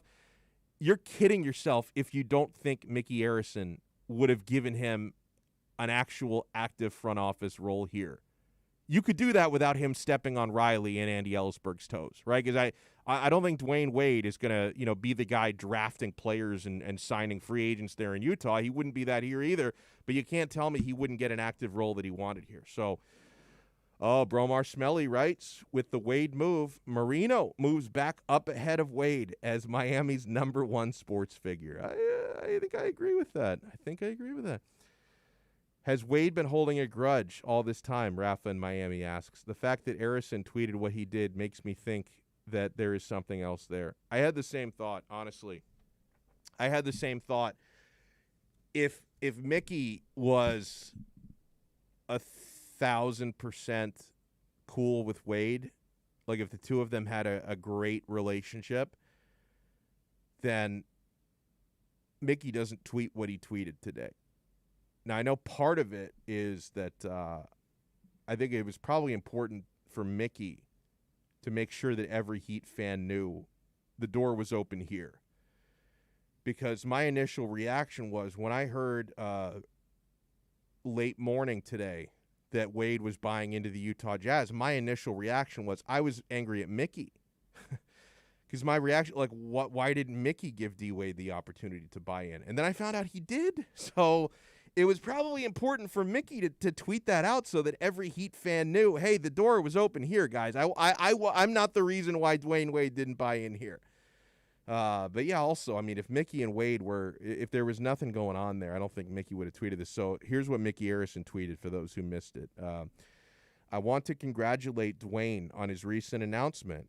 We had discussed having him join our ownership group after his retirement, but he was not prepared to commit at the time. Of course, I am disappointed that he didn't reconsider, Mickey wrote. Having said that, I wish him good luck and much success with the Jazz. To me, Dwayne will always be a Heat lifer. That's what Mickey Arison wrote today. So very, very, very nice by Mickey. And I think Rafa's right. There might be more to it because if the opportunity was there for Dwayne to invest and if Mickey was open to it and wanted it, why didn't it happen? And I think there's got to be more to this story than because some people are saying that, hey, well, listen, Dwayne lives in L.A. now. It's a much shorter plane ride to Utah than it is to Miami. That's true, but there's got to be more to it than that. This guy flies private jets. If he was flying Southwest, I could see it. Like if he had to go through security and, wait in the terminal with a bunch of schlubs like me until his zoning, his boarding zone was called Zone 4. We are now boarding Zone 4. Every time I've ever flown on a plane, I'm always in the last boarding zone. It's very frustrating being me. I don't know if it's just because I'm not willing to pay an upcharge for a better zone or if I just book my tickets too late every time. Like, I'm always in Zone 6. And you get no privilege when you're in boarding Zone 6 because they'll call the first class passengers, then they'll call Zone 1, then they'll call Zone 2, 3, 4, and then after 4 they'll say all remaining zones can board. Like they don't even give me the dignity of saying Zone 6. Like they'll say all remaining zones can now board. It's the worst thing in the world, man. Oh, it's so frustrating. So Dwayne Wade is not even flying commercial. Like, if you flew in as nice planes as Dwayne Wade flies in, you wouldn't even mind the extra 3 hours. Because I think from L.A. to Salt Lake City is I estimate probably about a 2-hour flight or an hour and a half long flight, and then from L.A. to Miami I know is 5 hours. I've done that flight many times. So I don't think Dwayne Wade minds sitting in a private jet for an extra 3 hours. I don't think that's the real hang up here. Oh, I got sidetracked. Well, Omar Kelly is going to join us. We still have to talk some Florida Panthers, but I'm fully steamed about this Dwayne Wade stuff. We'll talk some Miami Dolphins and some draft with Omar Kelly from the South Florida Sun Sentinel when we return. Hey, Onside Radio understands gaming is a big part of the sports landscape. That's why every day we keep you updated with some of the latest gaming news with Onside Radio's E-Minute, hosted by Toast, Kai, and Michael Christian. If you miss it, it's podcasted daily. Search Onside Radio on all platforms, subscribe, rate, and review. OnsideRadio.com, the station gamers call home. We'll be right back to the Man of the Match with Alex Donno. You can join us on the Onside Sports Line, 888-441-4623. That's 888-441-4623. You can connect with us at OnsideRadio.com by sending us a text at 844-416-8123. Save it on your cell phone, 844-416-8123. No better place to send your comments, ask questions, win prizes. OnsideRadio.com, the only choice for the South Florida sports fan. There are those who dedicate themselves to a sense of honor, to a life of courage, and a commitment to something greater than themselves. They have always defended this nation and each other. They still do. The few, the proud, the Marines. Enter Miami CF, your official furniture and mattress store, is here. City Furniture is your #1 home source for the trends you want at the prices you'll love, including exclusive City Furniture collections, the widest selection of styles, affordable home accents, mattresses starting at just $99 and more. Create the home of your dreams fast with next-day delivery, plus get 60 months special financing with no down payment. Because City Furniture is here to make it easy so everyone can live life like this, visit cityfurniture.com. Keeping you informed in the world of sports.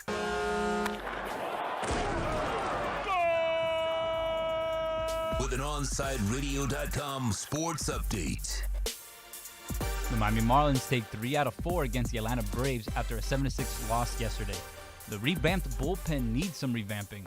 The Fish welcomed the San Francisco Giants to Lone Depot Park for a weekend series. Daniel Castano is on the mound, making his first start of the season. The Florida Panthers lose in overtime 3-2 to the Tampa Bay Lightning.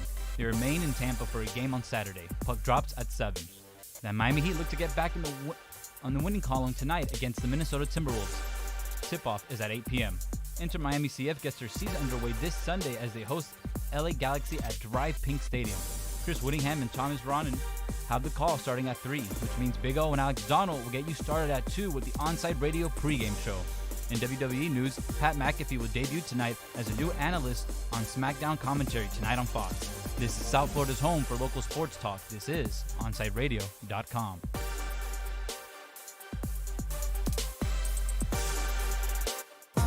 Hey everybody, it's Good Greek Moving and Storage, and for over 2 decades, they've been entrusted to handle all of your moving and storage needs. And now, Good Greek is the official mover of Inter Miami CF. And if Inter Miami trusts the Good Greek, you should too. For the best move ever, whether it's across town or across the country, go to GreekMoving.com. That's GreekMoving.com for Good Greek Moving and Storage, the official movers of your Inter Miami CF. Riddle me this. With all this sizzling meat and crunchy veggies nestled between toasty flatbread, who should get credit for Papa John's new papadilla? The person who invented pizza or the person who invented folding? Well, whoever it is, a tip of the tongue hat to you, sir or madam. Get a new papadilla, 4 flavors, just $6 each. Better ingredients, better pizza, better than a sandwich. Papa John's. My daughter Brinley is here at St. Jude. Coming here was literally life or death, and it was so scary. But St. Jude is fighting for one goal, like this one mission, life. And that gave us hope. We haven't received a single bill from St. Jude, so I really can just focus on what's best for Brinley. Finding cures, saving children. Learn more at stjude.org. Onside Radio, the only choice for the South Florida sports fan. Welcome back to the Man of the Match with Alex Donno. You can reach out anytime on the Onside Sports Line, 888-441-4623. That's 888-441-4623. Brace yourself. You might not hear what you want. You can always expect Omar to keep it real, whether you like it or not. It's time for the EJDconstruction.com Miami Dolphins report with Sun Sentinel writer Omar Kelly. EJD is your one-stop shop, custom home builder and general contractor for residential construction. Call them 305-433-4843. Find them on Facebook at EJD Construction. Here's Omar Kelly with your Miami Dolphins report segment.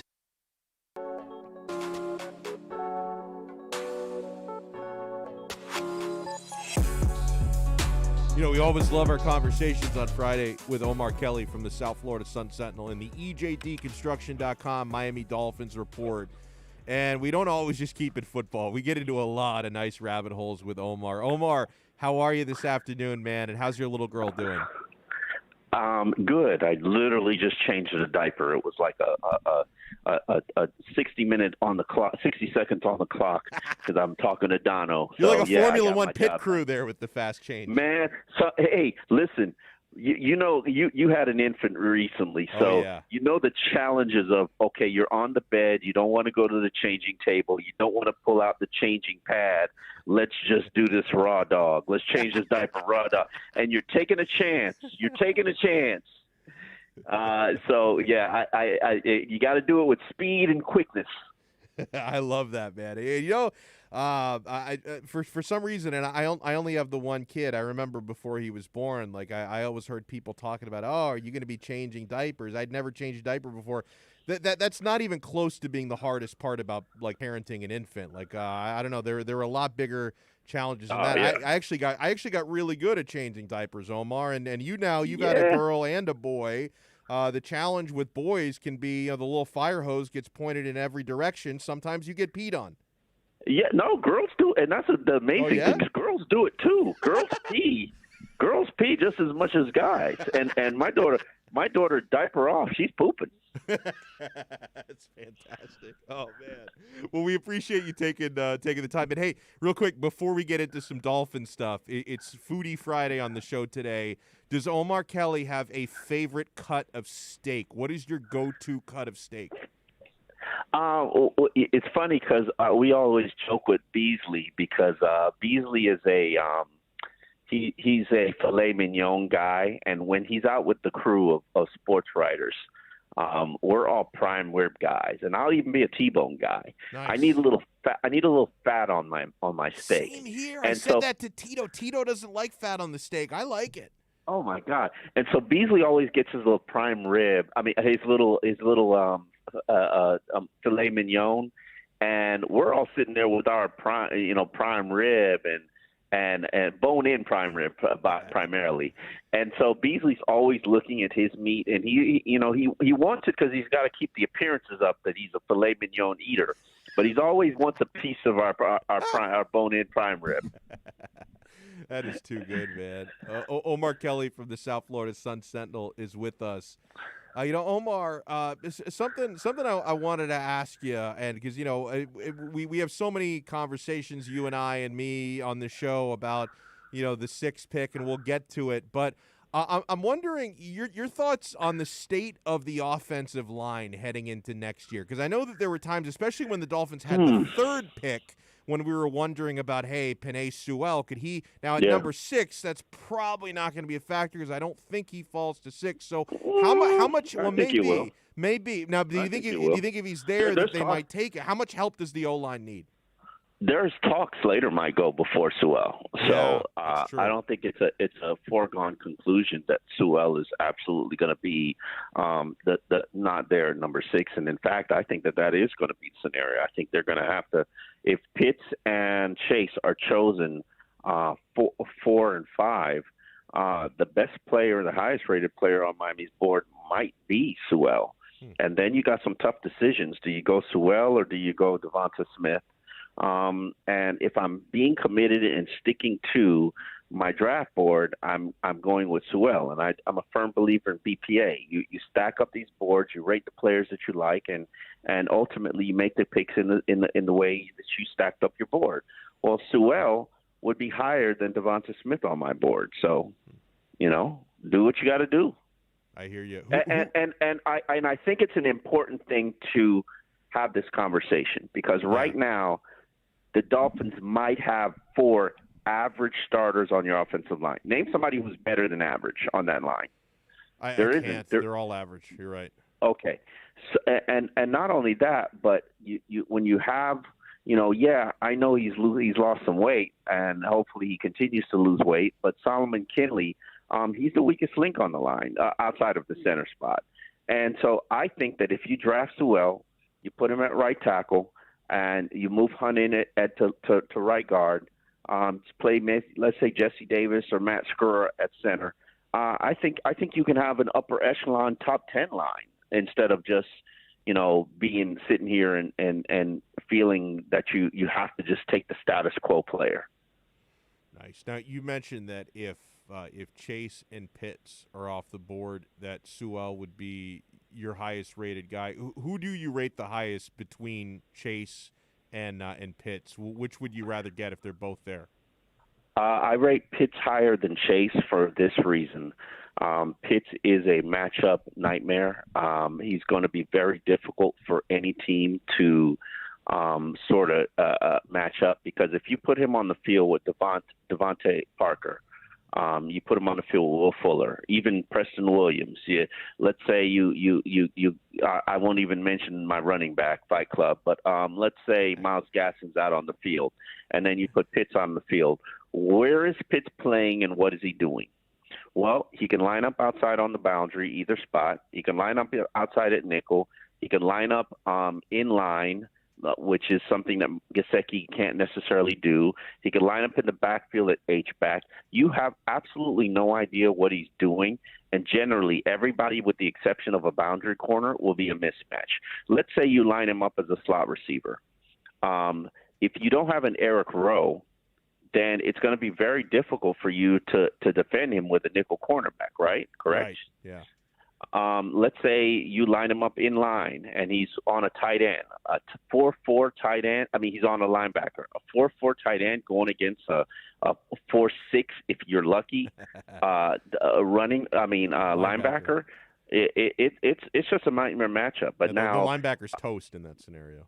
Yeah. Now, in fairness to Jamar Chase, I said this yesterday on Twitter, and I do believe it, and it really sparked a thought to me. But Jamar Chase is Jarvis Landry with speed. There's very similar in terms of the style of play that they have. They have this bully style of play. It's just that Chase can actually go deep and produce big plays, where Jarvis, that's not necessarily his strength. So let's not act like he's chopped liver. It's really they're the second highest rated player on my board, and then the third highest rated player on my board. So either way, you're splitting hairs here. Omar, I had a pretty good reminder this week why it's hard for me to put too much stock into mock drafts when they're being done by people who don't really understand the Dolphins' needs. Did you see Mel Kiper had the Dolphins trading up from 6 back to number 4, and in that scenario they basically have none of their extra capital left that they gave up from number 3, or that they gained from number 3. I mean, it's asinine, right? I mean, there's no chance they trade back up. Maybe they trade down, though, even. I think that might be a possibility. So what did you trade down to trade back up for if you weren't comfortable with the player that you were going to get in that spot? Why not just stay at 3? See, that's why, right. And I've said this for forever. Mel Kiper is just a name. Yeah. He's very mediocre at what he does, just passes on rumors and hypes and listens to agents. There was once a Sports Illustrated article, and I encourage all of you to read it, where they basically challenged Mel Kiper and basically said he's a shill for agents. And there's a lot of validity to that. But he's a ESPN-made entity, so, he's a brand. So you keep riding that brand. So go ahead. It's like Mel Kiper's Gap. Doesn't mean that Gap hasn't made anything good or relevant in 2 decades. They're just a big name. Do you think that there's any chance that they could trade down from number 6, maybe take advantage of a team getting a little desperate? Yeah, absolutely. I think a quarterback-thirsty team, like maybe, let's say the Patriots, if a Trey Lance is falling and sliding, or Justin Fields is falling and sliding, I certainly think that somebody will present a good offer to them that will make them consider it. And hopefully, to me, that offer includes a lot of second-round picks if you give me, like I said this on X's and Omar, the show we do for the Sun Sentinel, right now, even though I'm infatuated with selecting a player with the 18th pick, let's say he's not there. If you offer me your second, third, and fourth round selection for pick number 18, I'm taking it. Yeah. Because I love the opportunity. I think the value of this draft is in the second and third round, and it really bothers me the Dolphins don't have a fourth round pick because I just think that's where the meat of the draft is. But I really do believe that I want more picks in this draft than higher picks. Just from the standpoint, a lot of the top-tier prospects, they might have played 8 games or 6 games or didn't play at all this season. And you're doing a lot of projection. I'll give you an example. Greg Russo, okay? We all knew coming into the season he was the top-rated defensive end on the draft board. Now, because he got outshined by his own teammates at his pro day, people are saying he's now a second-round pick, all because he didn't play his senior season. Right. If he had played his senior season, we would have seen what it would have been like for defenses to key in on him and how he handled that. Now, it doesn't mean that he's not going to be a good player in the NFL, just because his teammates who are now, Jalen Phillips basically used Greg Rousseau to prove that he is the top pass rusher in this draft if you could get past the medical stuff. So it's not really a fair, easy to evaluate process. If I had to put money on it, and I'm going to force you to put money on it because you are a Canes guy, who's going to have a better career? I honestly give the slight edge to Phillips, and I'm hoping it's not just recency bias. Give me a reason you give the slight edge to Phillips. I feel like he's just a little bit more well-rounded. Okay, all right. He's got an array of pass rushing moves and he can stop the run. What I do like about Greg Rousseau is he's position flexible. Okay. He can be a 3-4 defensive end. He can be a 4-3 defensive tackle. He can be a 4-3, edge player. So I like that. And I think Jalen Phillips has some versatility, too. He certainly showed you he's one hell of an athlete. The biggest concern about him is the medical stuff, the history of concussions, and not that you're going to get a lot of concussions as a defensive end. The fact that he almost quit football, at UCLA. How much is your heart into it? When things get tough, are you going to quit on me? I think Phillips fits Miami the best, but I truly do believe when I look at Greg Rousseau, I'm looking at Calais Campbell. When you look at Calais Campbell, when Calais Campbell was coming out, remember he was a third rounder and he got knocked for being stiff. He got knocked for being stiff and not having good workouts. But when he got to the field, it just translated. And I think that Rousseau could be that player. So to me, even though I really like Phillips' film, I'm still preferring Rousseau because he can give you that position flexibility that you might need in a 3-4 hybrid scheme. Now, you mentioned, and I think you're right, that, not only the concussions, but some teams might be concerned about, how close he was from retiring from football in the case of Phillips. But in the case of Rousseau, Omar, do you think teams may hold it against him that he opted out last year? Like, despite the fact that obviously COVID was a thing, he chose to opt out when most guys. They hold it against every player. That's what I figured. Yeah. So it's not just him. Every player that opted out, and here's the problem for Rousseau, which is why he's dropped drastically. You opted out. You should have been working out. You should have been doing nothing but combine drills.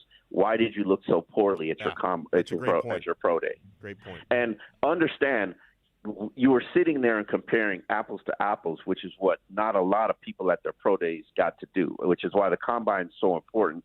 You see 40 defensive ends working out, doing the exact same thing, and it's 40 other defensive ends, and you get to see who moves well, who doesn't move well, who's stiff, who's not stiff. Rousseau definitely hurt himself because he was going up against two superior athletes. Really good stuff here as always. Omar Kelly from the South Florida Sun Sentinel. That's where you check out his work, sunsentinel.com. And make sure you follow him on Twitter at Omar Kelly. Omar, thank you so much for the insight as always. Have a wonderful weekend and take care of that little girl of yours. Wait, there's no food choices today, or did I miss that already? Yeah, it's your cut of steak, man. Your favorite cut of steak. Oh, favorite cut of steak. Oh, that's easy. Oh, that's okay. What's the consensus from everybody? Oh, I like a churrasco too, by the way. Yeah. No, we my top 5 power ranking was skirt steak number 5, filet mignon 4, New York strip 3, ribeye 2, porterhouse number 1. Ribeye porterhouse. I don't know if I know what a porterhouse is. It's like yeah. you get. It's a big thick cut with both New York strip and tenderloin in the same cut. It's pretty awesome, and it's very large. Is there fat involved? Yes, there's fat involved. Okay, then it's all good. Awesome stuff as always. Omar Kelly, thank you so much, man, and have a great weekend. I know. Good stuff there from Omar. Hey, remember, coming up at 5, we have Grant Wall of Football with Grant Wall. We're going to talk some Champions League, MLS, and Inter Miami with him. I love how there's a big discussion going on about this Dwayne Wade thing. I want to read a few of the messages in the chat and some of the text messages when we come back here on Onside Radio. Hey, Florida Panthers fans have a place to call home every Saturday morning as Cats insider David Dwork hosts Chirping the Cats Radio every Saturday at 10 a.m. Onside Radio is committed to all sports, and Panthers fans can now connect every Saturday from 10 to 11 a.m. with David Dwork on the home for Panthers fans worldwide, onsideradio.com. This has been the EJDconstruction.com Miami Dolphins Report with Omar Kelly. From additions to home remodeling, call Eric at 305-433-4843. Count on a company that's an A-rated member of Angie's List and the Better Business Bureau. EJDconstruction.com. We'll be right back to the man of the match with Alex Donno. You can join us on the Onside Sports Line, 888-441-4623. That's 888-441-4623.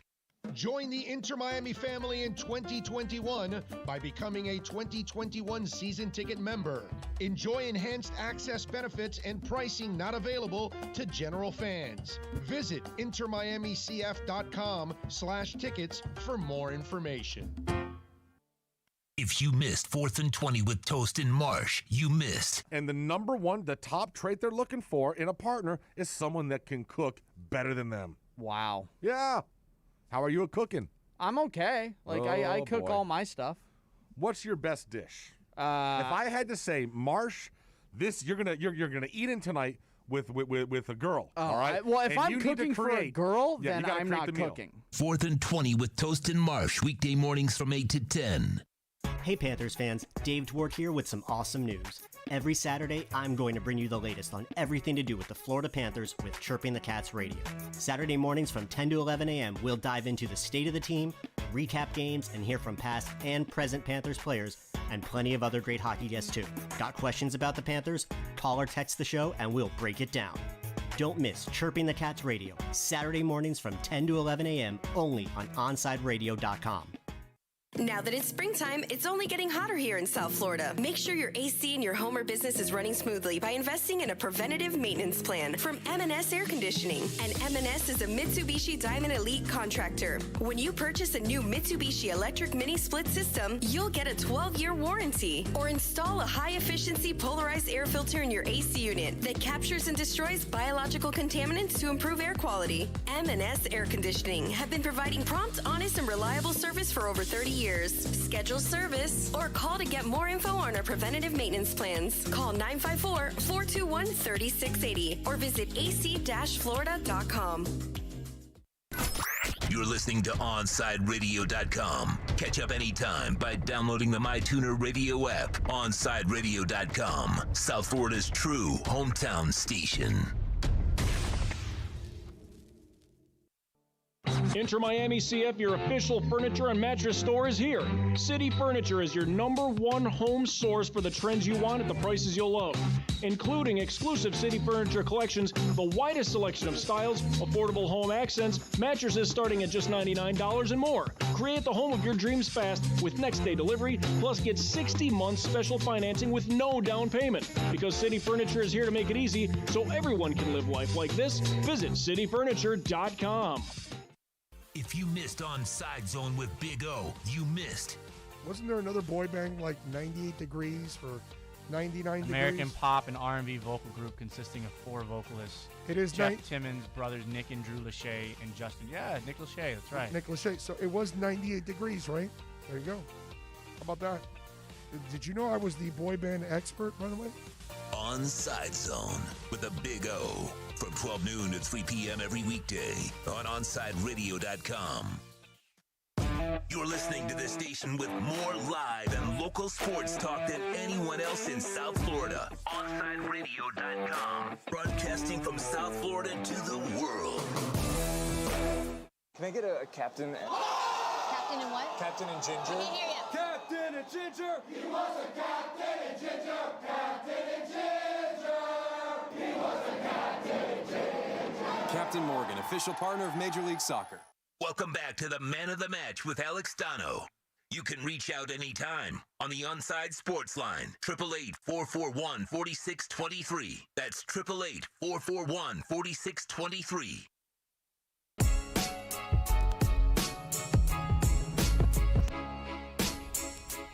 Couple minutes away from talking with Grant Wahl. Does an awesome job covering soccer. Thanks again to Omar Kelly for joining us. A lot of good discussion on the YouTube chat and on the text line about Dwayne Wade. Rosendo points out, hey, Wade won 3 championships for this organization, and now, as a businessman, he does what's best for his family. Also, he didn't go to the Knicks. He went to Utah. And you know what?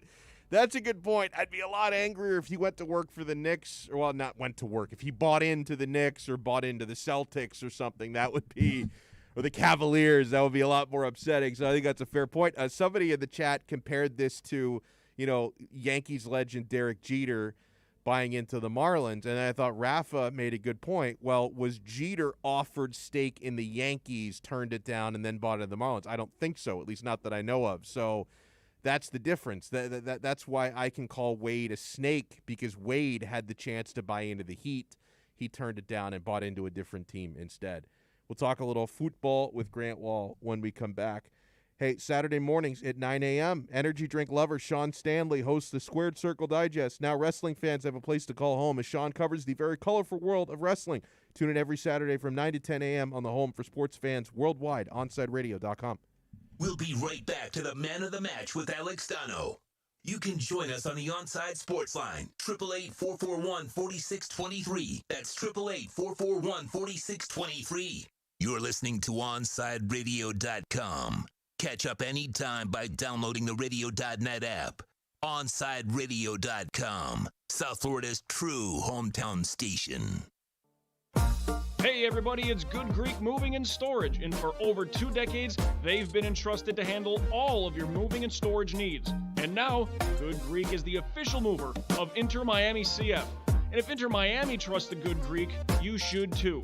For the best move ever, whether it's across town or across the country, go to GreekMoving.com. That's GreekMoving.com for Good Greek Moving and Storage, the official movers of your Inter Miami CF. Miami Dolphins fans can always count on the best coverage at OnsideRadio.com. Every week, keep up with your favorite team as Dolphins writer Omar Kelly joins us with exclusive reports. And when news breaks, catch the EJDConstruction.com Miami Dolphins report on the home for Dolphins fans everywhere, OnsideRadio.com. You're listening to the flagship station of Inter Miami CF, OnsideRadio.com. Follow us on social media at Onside Radio. Welcome back to the Man of the Match with Alex Donno. It's all yours. Just keep it right here. You can reach out anytime on the Onside Sports Line, 888-441-4623. That's 888-441-4623. Yeah, my friends, Major League Soccer season is almost upon us. Less than 48 hours away from Inter Miami CF playing their opener here at Drive Pink Stadium. And, we love to talk soccer all over the world with our good friend Grant Wahl, host of Football with Grant Wahl, which is an incredible show. I hope everyone's listening to it. Does a great job. Grant, good afternoon. I imagine this is becoming a busy time of year because, of course, you cover the worldwide game, and now we throw Major League Soccer into the mix. Thank you for having some time for us. How are you? Doing well. How are you doing? I'm doing really, really well. And, I want to start in Europe before we get into some Major League Soccer because, the table is set for the Champions League semifinals, and I know one of my producers, Tito, would be upset to hear me say this. I was actually rooting for Dortmund, to get in over Man City, because I would have loved to have seen Haaland versus Mbappe in the next round, but we get PSG versus Man City. And I'm laughing at some of the names people are coming up with, Oil Rumble and El Plastico. Like, it's entertaining stuff. But, I mean, Grant, how do you see that matchup playing out? Because I'm kind of starting to feel like this might be PSG's year. Yeah, it could be. And, both of these clubs have invested so many petrodollars in the last several years with one holy grail in mind, and that's winning Champions League. And so to have them meet in the semifinals, and both teams deserve to be here. I was impressed the way PSG eliminated Bayern Munich, got a huge bonus for not having Robert Lewandowski be available for Bayern Munich, but PSG played well enough to advance, and they did, knocked out the defending champs, and now it's over the course of the season, I'd say that Man City has been fantastic. When you look at how far ahead they are in the Premier League, they're going to win that title going away. PSG's had more of a dogfight this year in its own domestic league, but it's not leading, even though leader Lille just dropped a couple points this afternoon. And you just look at this PSG team, and Mbappe's had a terrific Champions League campaign. Neymar's playing well. Looks like he's going to extend his contract. And there are other players in that PSG team that do their part. There's some really functional guys in that team. And so it's hard to handicap this one. If I had to pick one team, I would slightly lean towards City, but not very confidently. Yeah, and there seems to be more glamour in that matchup, but the other matchup is pretty compelling as well, especially what the work that Tuchel has done at Chelsea, and then Real Madrid have played through a ton of adversity with injuries, so many guys missing, and I think people were counting out Zinedine Zidane, and he has his squad rolling again in Champions League. How could you see that side of the bracket play out? Well, I think we're underrating Real Madrid, this Real Madrid team. They just got through a fantastic week, easily got by Liverpool in the end in the Champions League quarterfinal over two legs, won a really thrilling El Clasico over the weekend against Barcelona, and now they're just 1 point behind Atletico Madrid in the league. If you had to pick one team to win the league in Spain, for me, that's going to be Real Madrid. And they've been doing it recently without their central defense. So Sergio Ramos not involved. Rafael Varane hasn't been involved. That's pretty incredible when you could be missing some real pillars like that and still be playing so well. So I would lean toward Real Madrid against Chelsea, but that said, you look at what Tuchel's done, and it's really impressive, especially on the defensive side. This Chelsea team conceded so many goals under Frank Lampard. It got to be kind of a joke. And with essentially the same personnel, Tuchel has turned them into a defensively solid unit against really good teams like Atletico Madrid in Champions League. So, look, if Chelsea could eliminate Atletico Madrid, there's no reason they couldn't eliminate Real Madrid. But over two legs, I think this is going to be a really intriguing matchup. And personally, I'd love to see Christian Pulisic continue to play well and play more as he has recently for Chelsea. It seems like he's now being considered a lot more by Tuchel to start big games. So, you hope Pulisic stays healthy. It's pretty cool to see an American in that position. It really is, no doubt about that. We're joined by Grant Wall, talking some football with Grant Wall here on Onside Radio. Grant, lately I've been getting into a lot of arguments with people about style of play. Now, a little bit of background on me.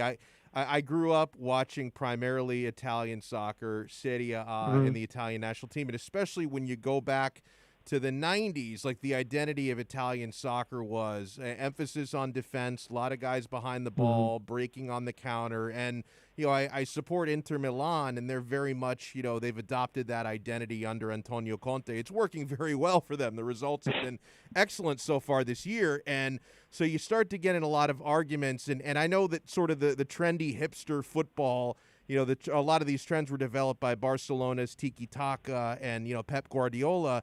And to me, I think beauty is in the eyes of the beholder. A lot of people have this standard that you have to have possession, you have to have 65% of the ball, you have to be attacking and pressing to play attractive football. And others say, you know what, if you sit back and then you're able to gain possession and break 100 miles an hour on the counter, that can be exciting as well. How does your philosophy, Grant Wahl, kind of line up with beautiful football versus not beautiful football?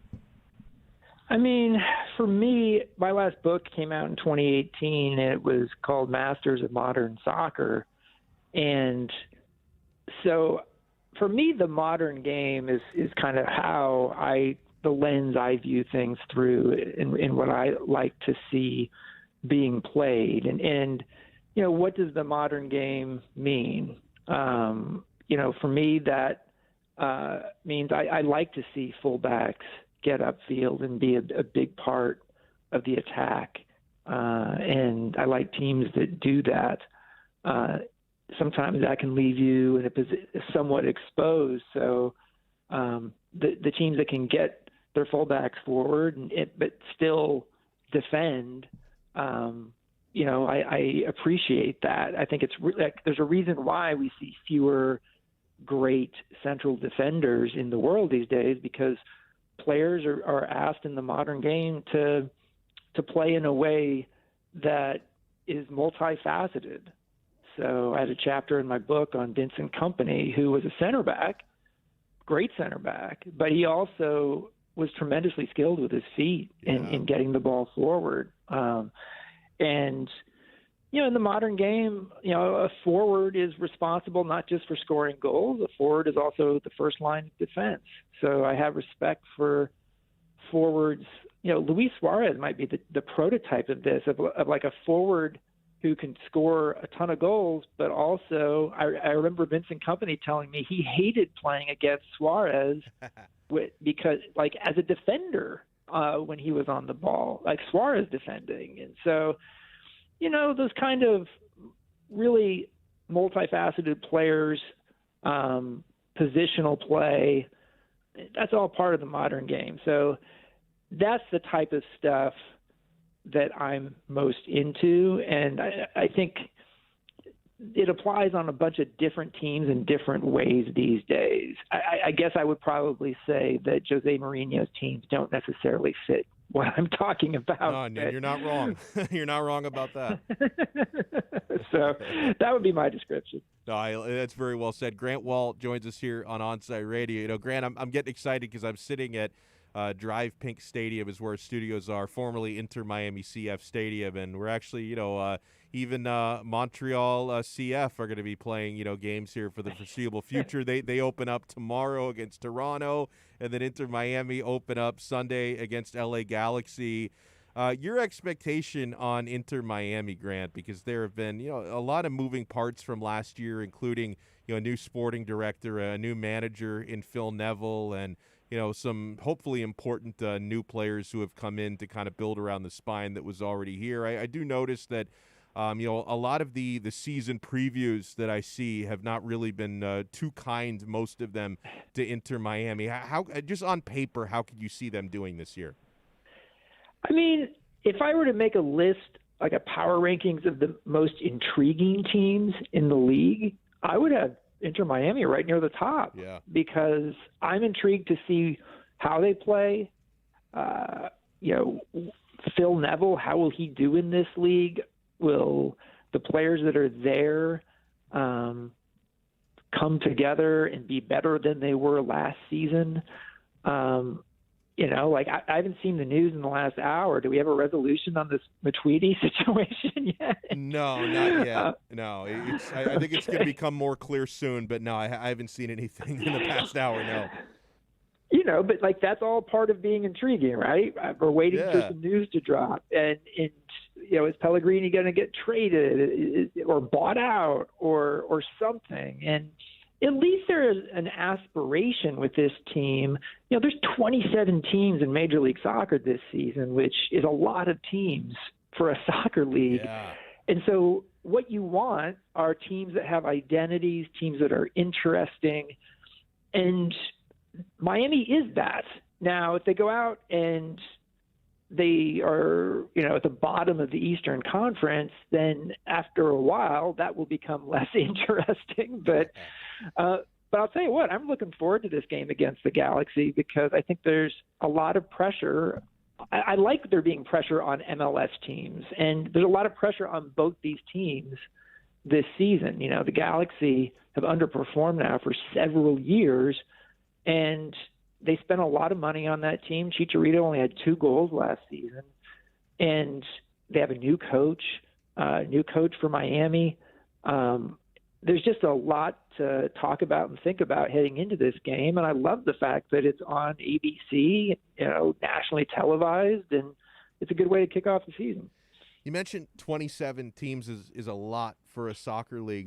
Do you think it's too many? I mean, because obviously most of the European leagues have about 20. I think Bundesliga have 18. I mean, is 27 too much in your mind? That's a question I ask myself. I understand this is an American sports league, and so the NFL and NBA and MLB, NHL, they all have a lot of teams. And so, you can look at it in those terms.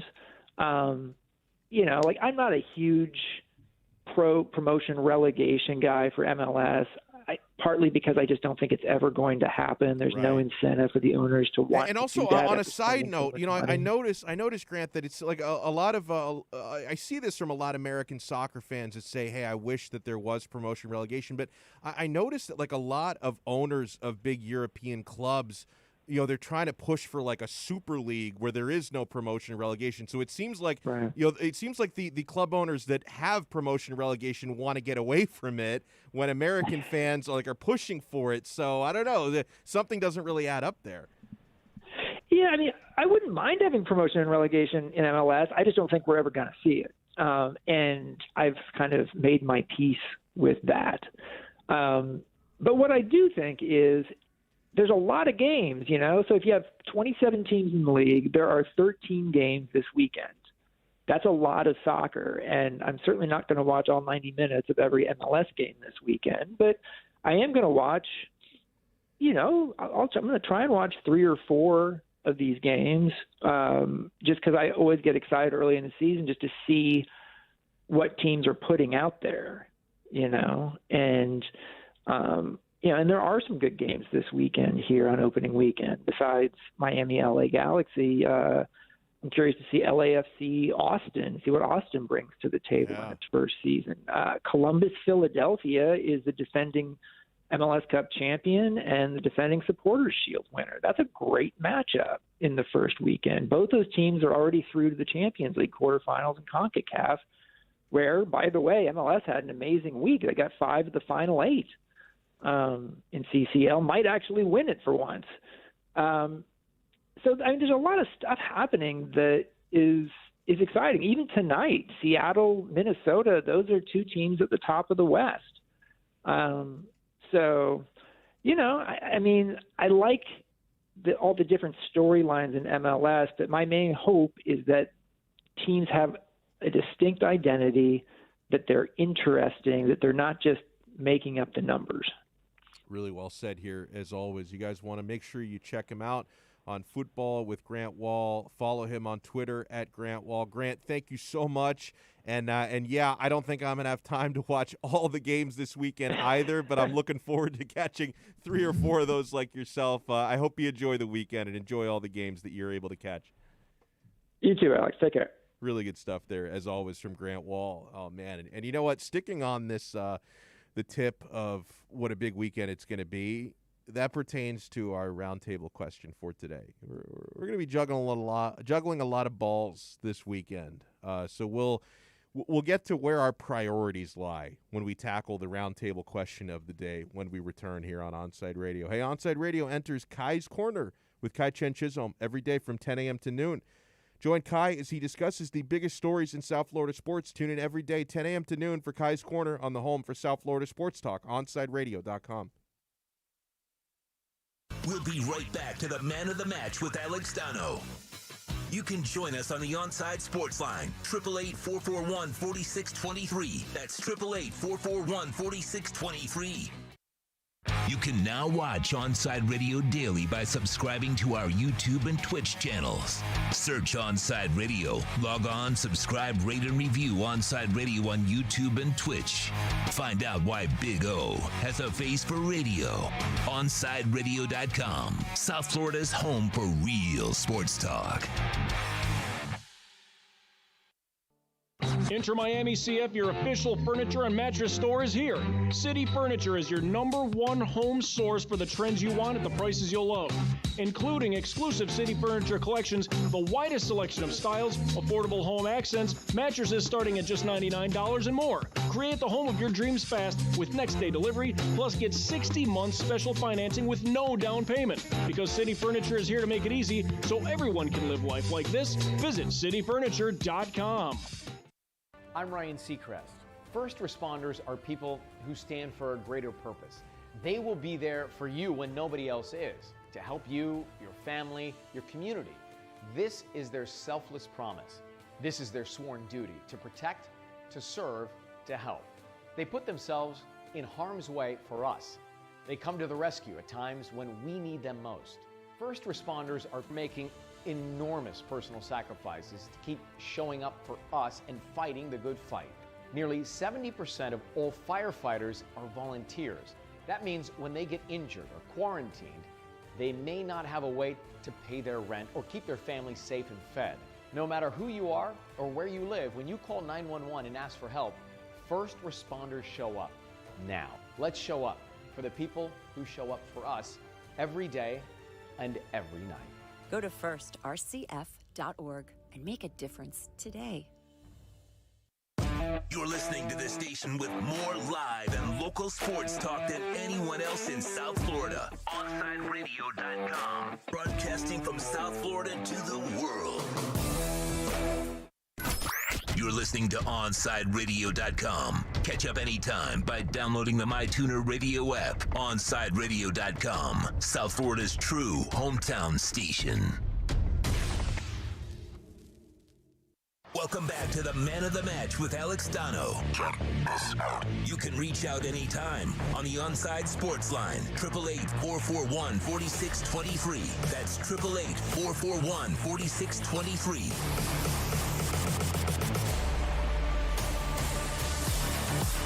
Yeah, huge thanks there to Grant Wall, Football with Grant Wall, for joining us. We also have spoken with Omar Kelly today in the 4 o'clock hour. He was great. Lee Sterling from Paramount Sports joined us in the 3 o'clock hour. He was awesome as always. If you missed any of those interviews, man, you can check them out on our podcast.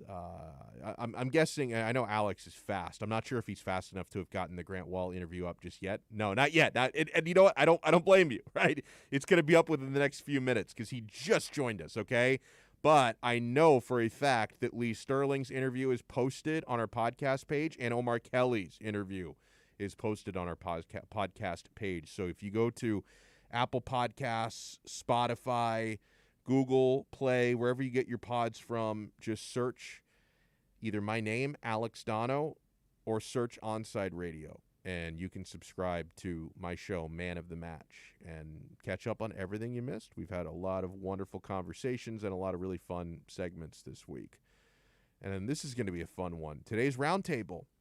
You know how it works with the Roundtable. And speaking of the podcast, you can get the Roundtable every day on any of our podcast platforms. So all of our hosts, Toast and Kai in the morning, Big O and me in the afternoon, all 4 shows, we weigh in on the same national or big local topic every day. And at the end of the day, Alex Aguirre splices them together, and he creates a master cut we call the Roundtable. So you can hear us all weigh in on this. Today's Roundtable. How frustrated are you that Heat Nets and the season opener for Inter Miami against Los Angeles Galaxy are basically going on at the same exact time on Sunday. Does it bother you that the same company, ABC/ESPN, is controlling both broadcasts and putting South Florida fans through this situation? I've got two answers for this. I can answer it for me, and I can answer it for the community. Let me answer it for me first, okay?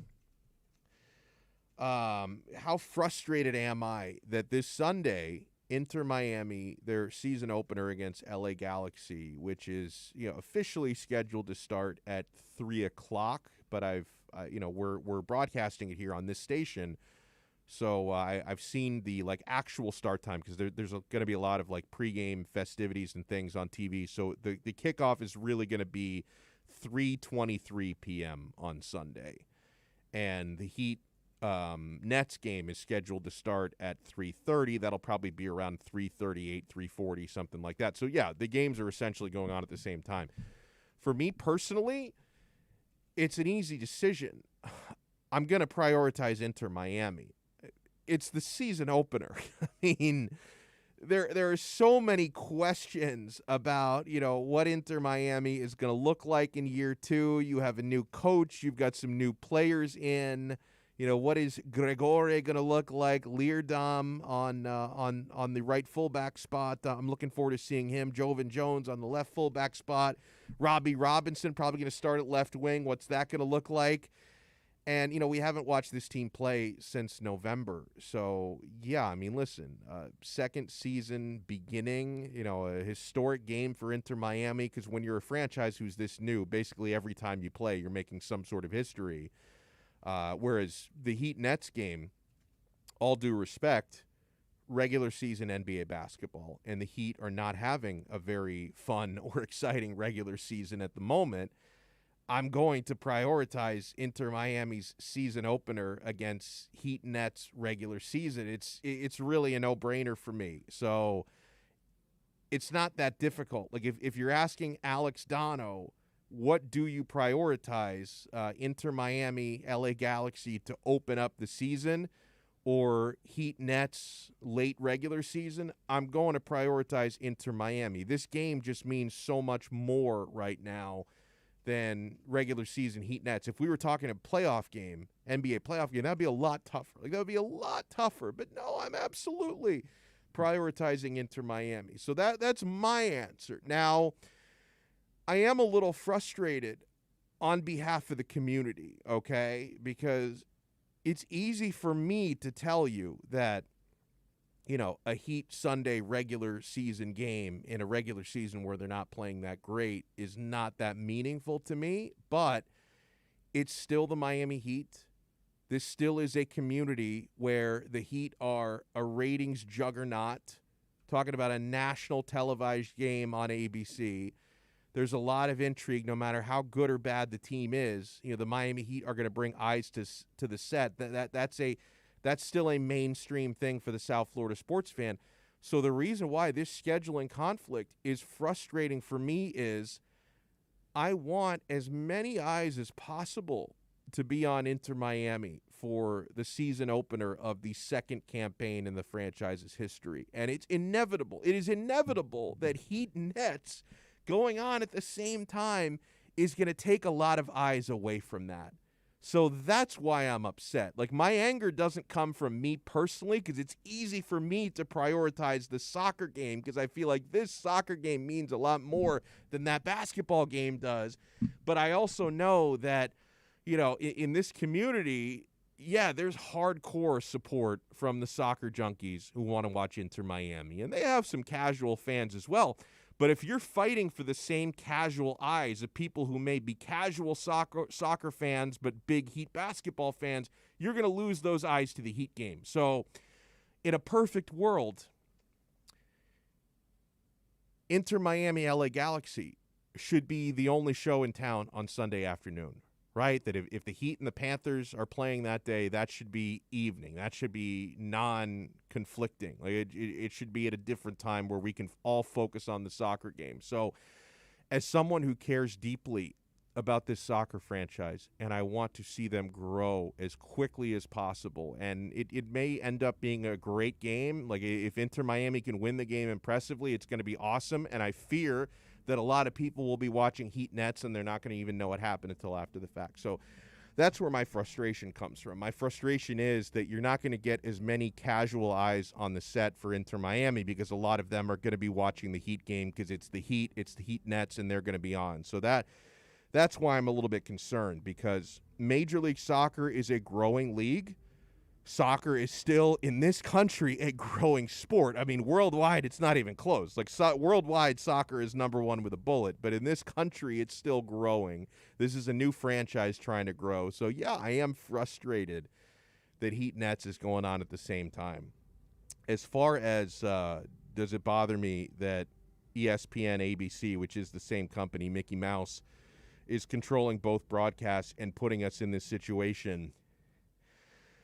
Unfortunately, when you're talking about the schedules being made, even though they're broadcast through the same company, when you're talking about the game schedules being made for two different sports and two different leagues, I don't think they care enough about us in South Florida to coordinate that much. I mean, when you're talking about Major League Soccer coordinating with the NBA on a broadcast time, I don't think that Disney cares enough about us South Floridians to say, hey, we got to make sure that their soccer team and their basketball team aren't playing at the same time. We want to do what's right by those fans. They don't care about us, okay? The decisions that they make programming-wise are being made to maximize national viewership, not to maximize local viewership. They don't care enough about us in Kendall and Hialeah and Coral Gables and South Miami and Fort Lauderdale and Pembroke Pines and Palm Beach. They don't give a rat's ass about us and the neighborhoods we live in. They're making their decisions to maximize the national viewership, not the local viewership. So from that standpoint, it's frustrating, because I know that a lot of casual eyes who maybe would have been on the set, hopefully you guys are flipping channels, and maybe you've decided that if you care that much about watching Heat Nets in the afternoon and you also want to watch Inter Miami, you're going to do the dual TV setup thing. You're going to have two screens or two TVs in the living room to watch both of them, man. And yeah, Andre says, agreed, Alex, Inter for me. He's going to prioritize Inter Miami. Rosendo says, it actually works best for the interest of the fans. You have some that care about basketball while others care about soccer. Yeah, but like, why do they have to be at the exact same time, though, man? I mean, why can't it be a doubleheader? Like, give me Inter Miami in the afternoon. The game's probably going to be going till like 5:15, and then at 5:30, Heat Nets. That would be absolutely perfect, man. Be absolutely perfect. And it's a triple conflict for me. I've got Inter Milan playing at the same time. They kick off at 2:45 against Napoli. So I'm gonna have like three screens in here, Alex. People are gonna see me, and of course, obviously, I've got to focus on Inter Miami because I'm hosting the pregame and halftime and postgame with Big O. But I'm gonna have like three screens on. I'm gonna have like two laptops here. I'm gonna have one of them on the Heat game. I'm gonna have like the Inter Napoli game on while I'm watching Inter Miami LA Galaxy in here. So there's going to be a lot going on for me, man. Sunday is going to be a really, really busy day. 844-416-8123 is how you reach us on the text line. 844-416-8123. Texter asks, will the opening game for Inter Miami be televised? Yes. Which do we know? Obviously, we're going to have the audio here on Onside Radio. One of the ESPNs is airing it, right? Oh, ABC. I'm sorry. So the Inter Miami LA Galaxy game, that's going to be on ABC, and the Heat game, I guess, is going to be on ESPN. So I had it mixed up. I was thinking the Heat Nets game. Yeah, that's exactly right. So Inter Miami LA Galaxy, that's going to be on ABC, so we're getting network. That's big. And the Heat game is going to be on ESPN. I thought it was flipped, so that's even better for Inter Miami, to be honest. So they're going to be even more national eyes on Inter Miami. Do you know, Alex, anyone that only has like the networks, like they use the rabbit ears antenna and they don't have cable? Because I don't know too many of those people. I know they exist, but I don't know too many people who like only get ABC, CBS, NBC, Fox, and they don't get cable channels. You know, that in my social circle, that's a dying breed. Yeah, it is. I don't know pretty much anybody now with that type of that type of setup. But like I think everyone's now like just for everything, everyone's going more streaming. Everyone's just going with streaming. That's just the move now. And I know Big O has mentioned a couple times on his show that he's strictly streaming. And he's got and Toast YouTube as well. TV. You know, like back in December, I had actually canceled my DirecTV because I was going to go only streaming. I was going to get YouTube TV. But then, so what happens when you cancel is you have to talk to somebody on the phone. They try to humiliate you. Like, you can't just cancel it online. You actually have to speak to somebody, and you've got to tell them, I want to cancel. And then they'll say, well, wait, I can save you this amount of money. No, I want to cancel. Well, I can save you even more of money. course. They try to get something out of you, man. And here was the wild thing about it. So I turned down like 3 offers, and I canceled, and they canceled me. The next day, they had like their best sales lady call me back. Oof. And she gave me like the super emergency rate, and I did the math in my head, and I realized it was basically the same amount of money I'd be paying for like YouTube TV plus internet. So I actually stayed. Like, I actually stayed with DirecTV. I turned down like 3 offers of saving more and more money. Back in. And then they called me back with like the super emergency offer where I save even more money. Call in the big guns. They called in the big guns. They called in, and like this wasn't like I didn't get like honeypotted or anything. It was like this, like they didn't have like the phone sex operator call me. It actually sounded like an older woman, but she sounded like grandma. Like, she sounded like so. And she was so sweet and so like persuasive. That's how they get you, man. Like she got me because it sounded like I was having a conversation with my grandma, and she did an amazing job outlining how much money I was going to save. And I did the math in my head, and it basically didn't make any sense to cancel it. So I'm still in. I think the moral of the story is that isn't customer service so pleasant and peaceful when the right person is on the other side of the line? Yes. Like, because that could have gone completely south in terms of you never getting a good deal, of nothing ever happening, them never calling the big guns to get you a better deal. Like, if the right person's not behind that line, you might not get the best deal, and they might just try, like, getting something out of you. And one of the strategies that they use, and it's really effective, is they don't mind if their salesperson like trashes the company, because like they want to endure this. So she's always like, "Oh yeah, we're always trying to rip people off, but I'm not going to do that to you." It's like, you're too smart. Like basically, she was saying that, "Oh yeah, we get suckers tied into these awful deals, but you're clearly too smart for that. So let me give you the real price." And it worked. Like, she sweet talked me. Well, if you did the math at the end of the day, and if it benefits you, then why not? Yeah. Yeah, I mean, I think at the end of the day, I might have saved like literally $3 by switching to streaming. So it was like, it's not even worth the hassle to save like $3 a month or whatever it would have been. Yeah, at that point, nah. Oh man, but no, it was so true, because like she made me feel special, because she was basically, and I'm paraphrasing because this was like 4 months ago I had this conversation. But she basically was saying that, oh, yeah, we get suckers locked into these terrible deals all the time, but you're clearly way too smart for that. Good to know. Let me give you our best spot. But, like, it made me feel smarter than all their other customers. So it was like, yeah, you're right. I am smarter than these losers, so lock me into your good price. If it worked, it worked. And if it's the best deal, then why not? But I just feel like, little by little, people who just have the main channels and that's it, that's like the last of the Mohicans, that's not existing anymore. Right, but the reason why I brought it up was because we still have this weird knee-jerk where, like, when I see that Inter Miami, that they're playing on ABC, it's like, oh, like, that feels special even compared to ESPN. But, like, does it make, like, 20 years ago, yeah, it makes a huge difference. Like, does it still make that much of a difference in 2021? Because, I mean, people who have cable probably have more than just the 4 network channels, and people who don't are streaming whatever channel they want to anyway. So it's like like about a week ago, Alex, people from the Italian soccer community were making a big deal that here in America on ABC they broadcasted a Serie A game between I think it was Atalanta. I can't remember who they are. Atalanta against Fiorentina. And people were like making a big deal that, oh my God, like in the United States, they're airing this game on one of their major TV networks. Like that was some huge trophy to be on ABC instead of on ESPN or ESPN2. And like, I remember thinking to myself, like in 2021, does that really mean that much though? Like, is there like what's wrong with being on? Like, I feel like as many people watch ESPN as watch ABC. I don't know. It's a whole thing. 844-416-8123. We continue until 6 o'clock here on Onside Radio. We are officially going to get your weekend started. Johnny Manziel pulled. This is either a funny prank or an incredibly spiteful thing to do, and either way, I think it's awesome. We'll explain what Johnny Manziel did when we come back. Hey, every Saturday at 11 a.m., soccer fans can connect with Austin Robillard and Red Card Radio. From the Premiership to the MLS, catch up with your favorite team, including our very own Inter Miami CF.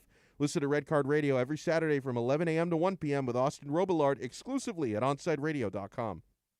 The man of the match with South Florida's own Alex Donno. Weekdays 1 to 5 p.m. on the home for Inter Miami football. OnSideRadio.com. This is the story of a very special woman. In a matter of seconds, she turned herself into a great mathematician or an entrepreneur. Her knowledge was limitless and still is. She could also make monsters disappear, especially those that lurked in the shadows under the bed. Once, this woman put back together a teenage girl's broken heart, which had been shattered in 1,000 pieces, just by giving her a bear hug. She masqueraded as a regular person at work, but as a superhero at home. Everyone knows her as Gabriella. I still call her Mom. Your hero needs you now, and AARP is here to help. Find the care guides you need to help, complete with tips and resources at aarp.org/caregiving. A public service announcement brought to you by AARP and the Ad Council. Hey, hon, what you doing with your phone? Taking pictures? No, I'm asking it questions. Like what? Hey, Bobo, do flowers have best friends? I'm sorry. I'm afraid I don't know that. Hey, follow me. I want to show you something. Look, flowers do have best friends. Whoa. Some answers can only be found in nature. Discover the unsearchable. Visit discovertheforest.org to find a trail near you. Brought to you by the United States Forest Service and the Ad Council. Get the brutal honesty every day with the Onside Zone with a Big O from 12 noon to 3 p.m. every weekday on your home for sports talk in South Florida. OnSideRadio.com. You're listening to the only sports station in South Florida that likes to take your calls. 888-441-4623. We connect with a South Florida sports fan because we are South Florida. Locally owned and operated. 888-441-4623. OnSideRadio.com. South Florida's home for real sports talk.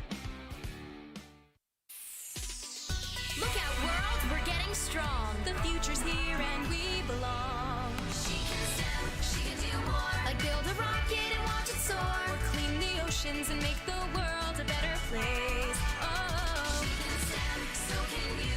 Find a cure, invent something new. There's no challenge in the world that she can't face. She can STEM. Learn more at She Can STEM. A message brought to you by the Ad Council.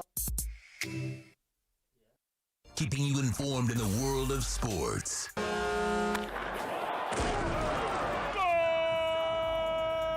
With an OnSideRadio.com sports update.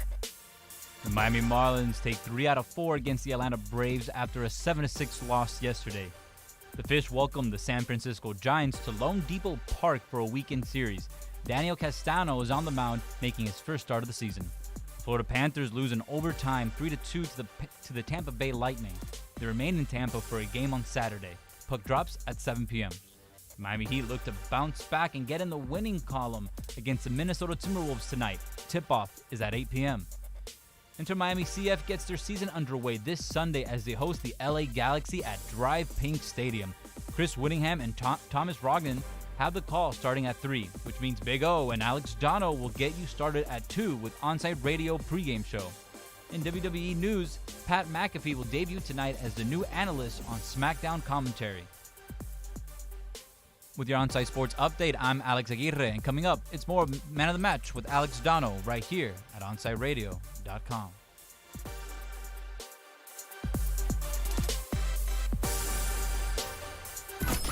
You're listening to OnSideRadio.com. Catch up anytime by downloading the MyTuner Radio app. OnSideRadio.com, South Florida's true hometown station. Welcome back to the Man of the Match with Alex Donno. You can reach out anytime on the Onside Sports Line, 888-441-4623. That's 888-441-4623.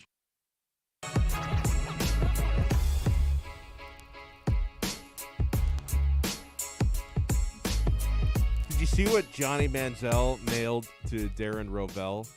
Darren Rovell, the sports writer, he tweets a lot.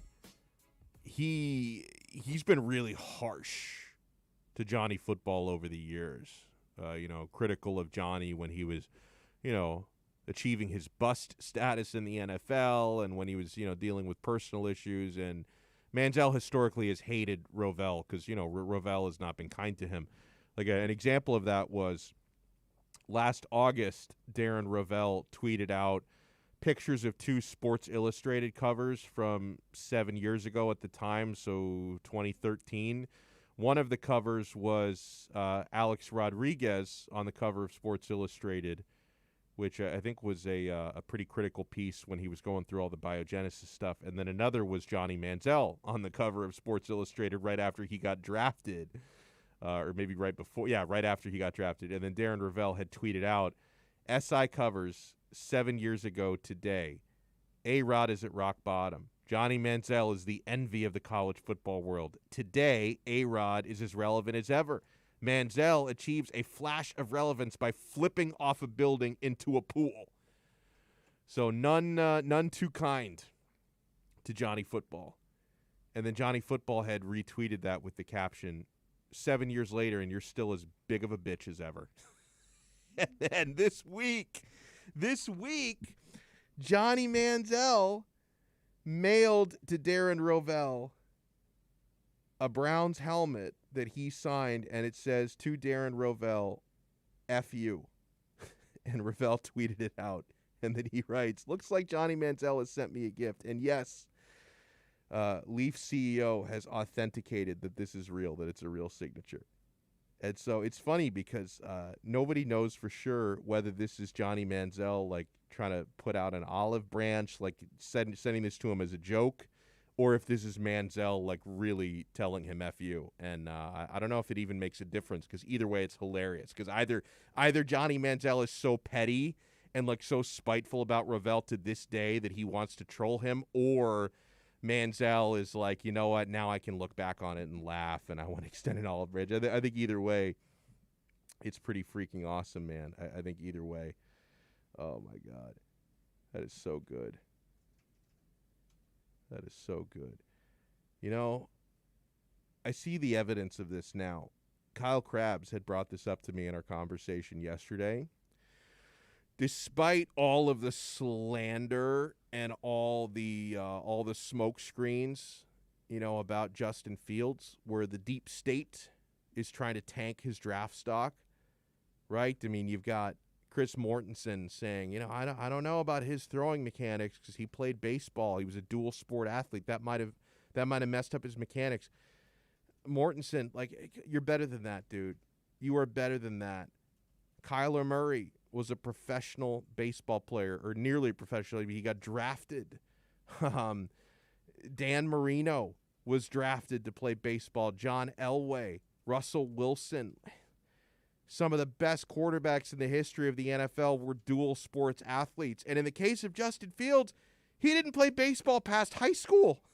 I mean, some of those other guys, like played in the minors, or they played college ball, and Fields didn't even get that far. He didn't play past high school. He focused on football after that. And then Chris Mortensen is saying, I don't know about Justin. Those mechanics might be thrown off by his illustrious baseball career. So that was pretty ridiculous. You had Dan Orlovsky saying a couple weeks back that, teams are telling him that they question Justin Fields' work ethic. And we have all these reports that the San Francisco 49ers, who traded up to number 3, have done so to draft Mac Jones, not Justin Fields. So I can understand why Fields feels slandered by this. I can understand why Because honestly, at first, like when the Dan Orlovsky thing first happened, I was telling people get off his back. He's just doing his job reporting. But no, then I realized I think there's something deeper going on here, that there's somebody trying to tank his draft stock. I was thinking initially that it might be a team trying to do this to get him to fall farther. But I thought Kyle Krabs made a great point that it could be agents of other quarterbacks trying to do like the agent for somebody like Trey Lance or Mac Jones might be trying to slander Justin Fields to try and get their client drafted higher than him. You don't know what could be going on here. And despite all of this, despite all the slander and all the smoke, at the end of the day, guys, Justin Fields is the betting favorite to go third overall, okay? PointsBet has made Ohio State quarterback Justin Fields the favorite to become the pick of the 49ers at number 3. Currently, Fields has odds of minus 125 to hear his name called as the third player picked 2 weeks from tonight, which was last night. Jones is plus 100, and Lance is plus 450. On March 29th, Lance was the favorite at plus 130. Fields had odds of plus 150. Jones stood at plus 160. By April 8th, Jones moved to a minus 200 favorite with Fields at plus 250, Lance at plus 300. Now it's Justin Fields. The reason for the shift, they write, isn't clear. Surely the 49ers aren't investing 3 first-round picks and a third-round pick without having a damn good idea as to their intended selection. There's a fine line, frankly, between building a mystery and creating the impression that the 49ers traded up without a firm and specific plan. My motto when you see things like this happen, when you have narratives telling you that Justin Fields is going to be picked late, but then you have betting odds saying he's going to get picked at number 3, you follow the money. You follow the money every time. There are people who know, and they're betting big on Fields being the third overall pick. For a line to move that dramatically, there's got to be money coming in that direction. And let me just throw this out there hypothetically. If I don't know anything, if I don't have any inside information, and in fact, if the only information I have is the media trying to tell me that Fields is going to plummet in the draft, do you think I'm going to go into a Vegas sports book and say, you know what, I'm going to put $10,000 on Justin Fields to be the third overall pick? Because you've got to be, and $10,000 might actually be light, because to move the line like that, big money has to be coming in. A lot of big money has to be coming in on Justin Fields to get taken third. And I find it hard to believe that there are people walking into sports books and making huge bets on Fields at number 3 if they don't have some sort of information or some good authority that he's going to be the third pick. So you follow the money, right? I mean, I'm not going to walk into the MGM Grand Sportsbook and say, you know what, give me 20 G's on Fields at number 3 if I have no clue what's really going to happen there. No, I'm going to make that bet with some sort of educated knowledge, man. So that's definitely something to look out for. I think when it's all said and done, Fields might end up being the third overall pick after all. We're going to go another night without Victor Oladipo this evening. I was looking at the injury reports, and he's out with the knee soreness is what they call it. What's the I don't know if there's an easy way to find this. Like, what's the biggest number of games a professional athlete has ever missed due to soreness? Because I think Victor Oladipo already has the record for games missed for a head cold. Right, he missed his first 2 games for a head. It's got to be somebody that was under Popovich. Dude, I gotta make an admission here to Abel. I forgot the balls. I'm so sorry. I was supposed to do a video shoot with all these balls. I left them in my garage. Oh man, Abel's gonna kill me. If you want to throw that camera at my head, I'll give you a free shot, brother. I'll give you a free shot.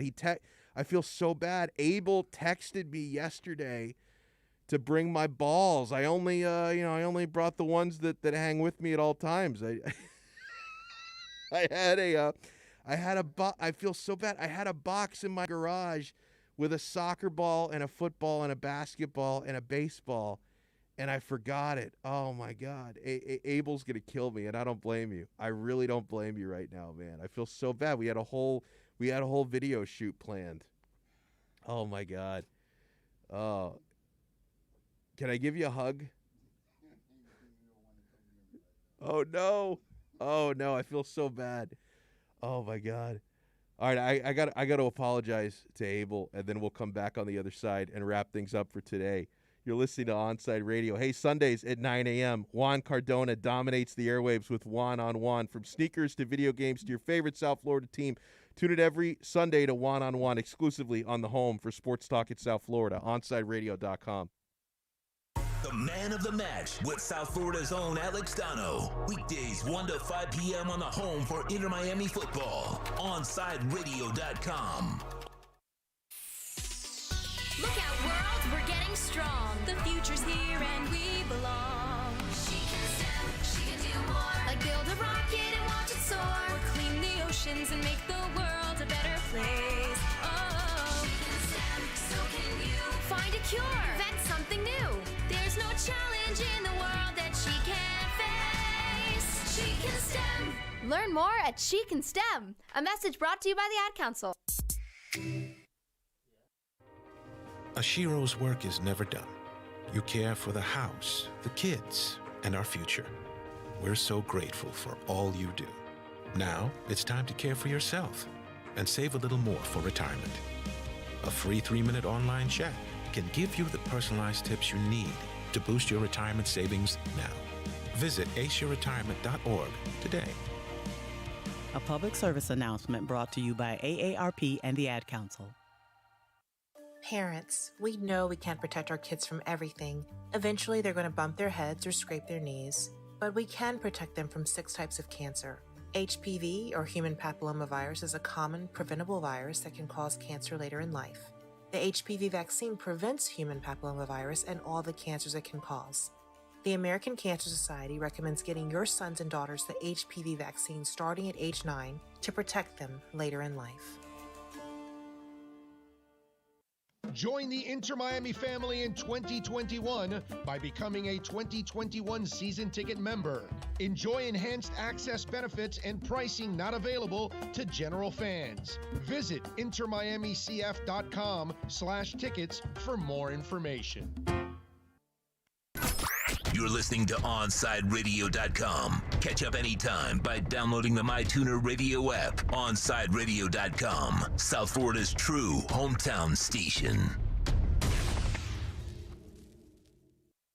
You're listening to the station with more live and local sports talk than anyone else in South Florida. OnsideRadio.com, broadcasting from South Florida to the world. Welcome back to the Man of the Match with Alex Donno. You can reach out anytime on the Onside Sports Line, 888-441-4623. That's 888-441-4623.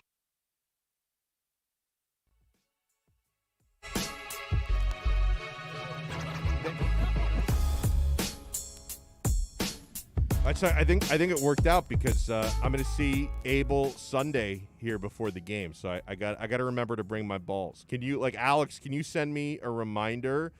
Just like send me like a text, an alarm. Don't forget your balls. Exactly. I had a foot. We were doing a special video shoot, and I totally forgot. Oh man, I left Abel up Schitt's Creek. I feel so bad. But we worked it out. We're gonna do it on Sunday. By the way, during the break, I Googled most games missed due to knee soreness. So how many games is this now, Alex, for Oladipo? 3 games, maybe 4 games missed consecutive due to knee soreness? I think 4 or 5 now. About a handful. I'm not sure who has the record, but when I Googled most games missed for knee soreness, the first thing that came up was Giannis Antetokounmpo had missed 6 straight games with left knee soreness. So, okay. Oladipo still, he's a little bit behind Antetokounmpo, so that's not as bad. You know, probably the guy who's missed the most games due to knee soreness, probably Derrick Rose. He probably has the record. Probably.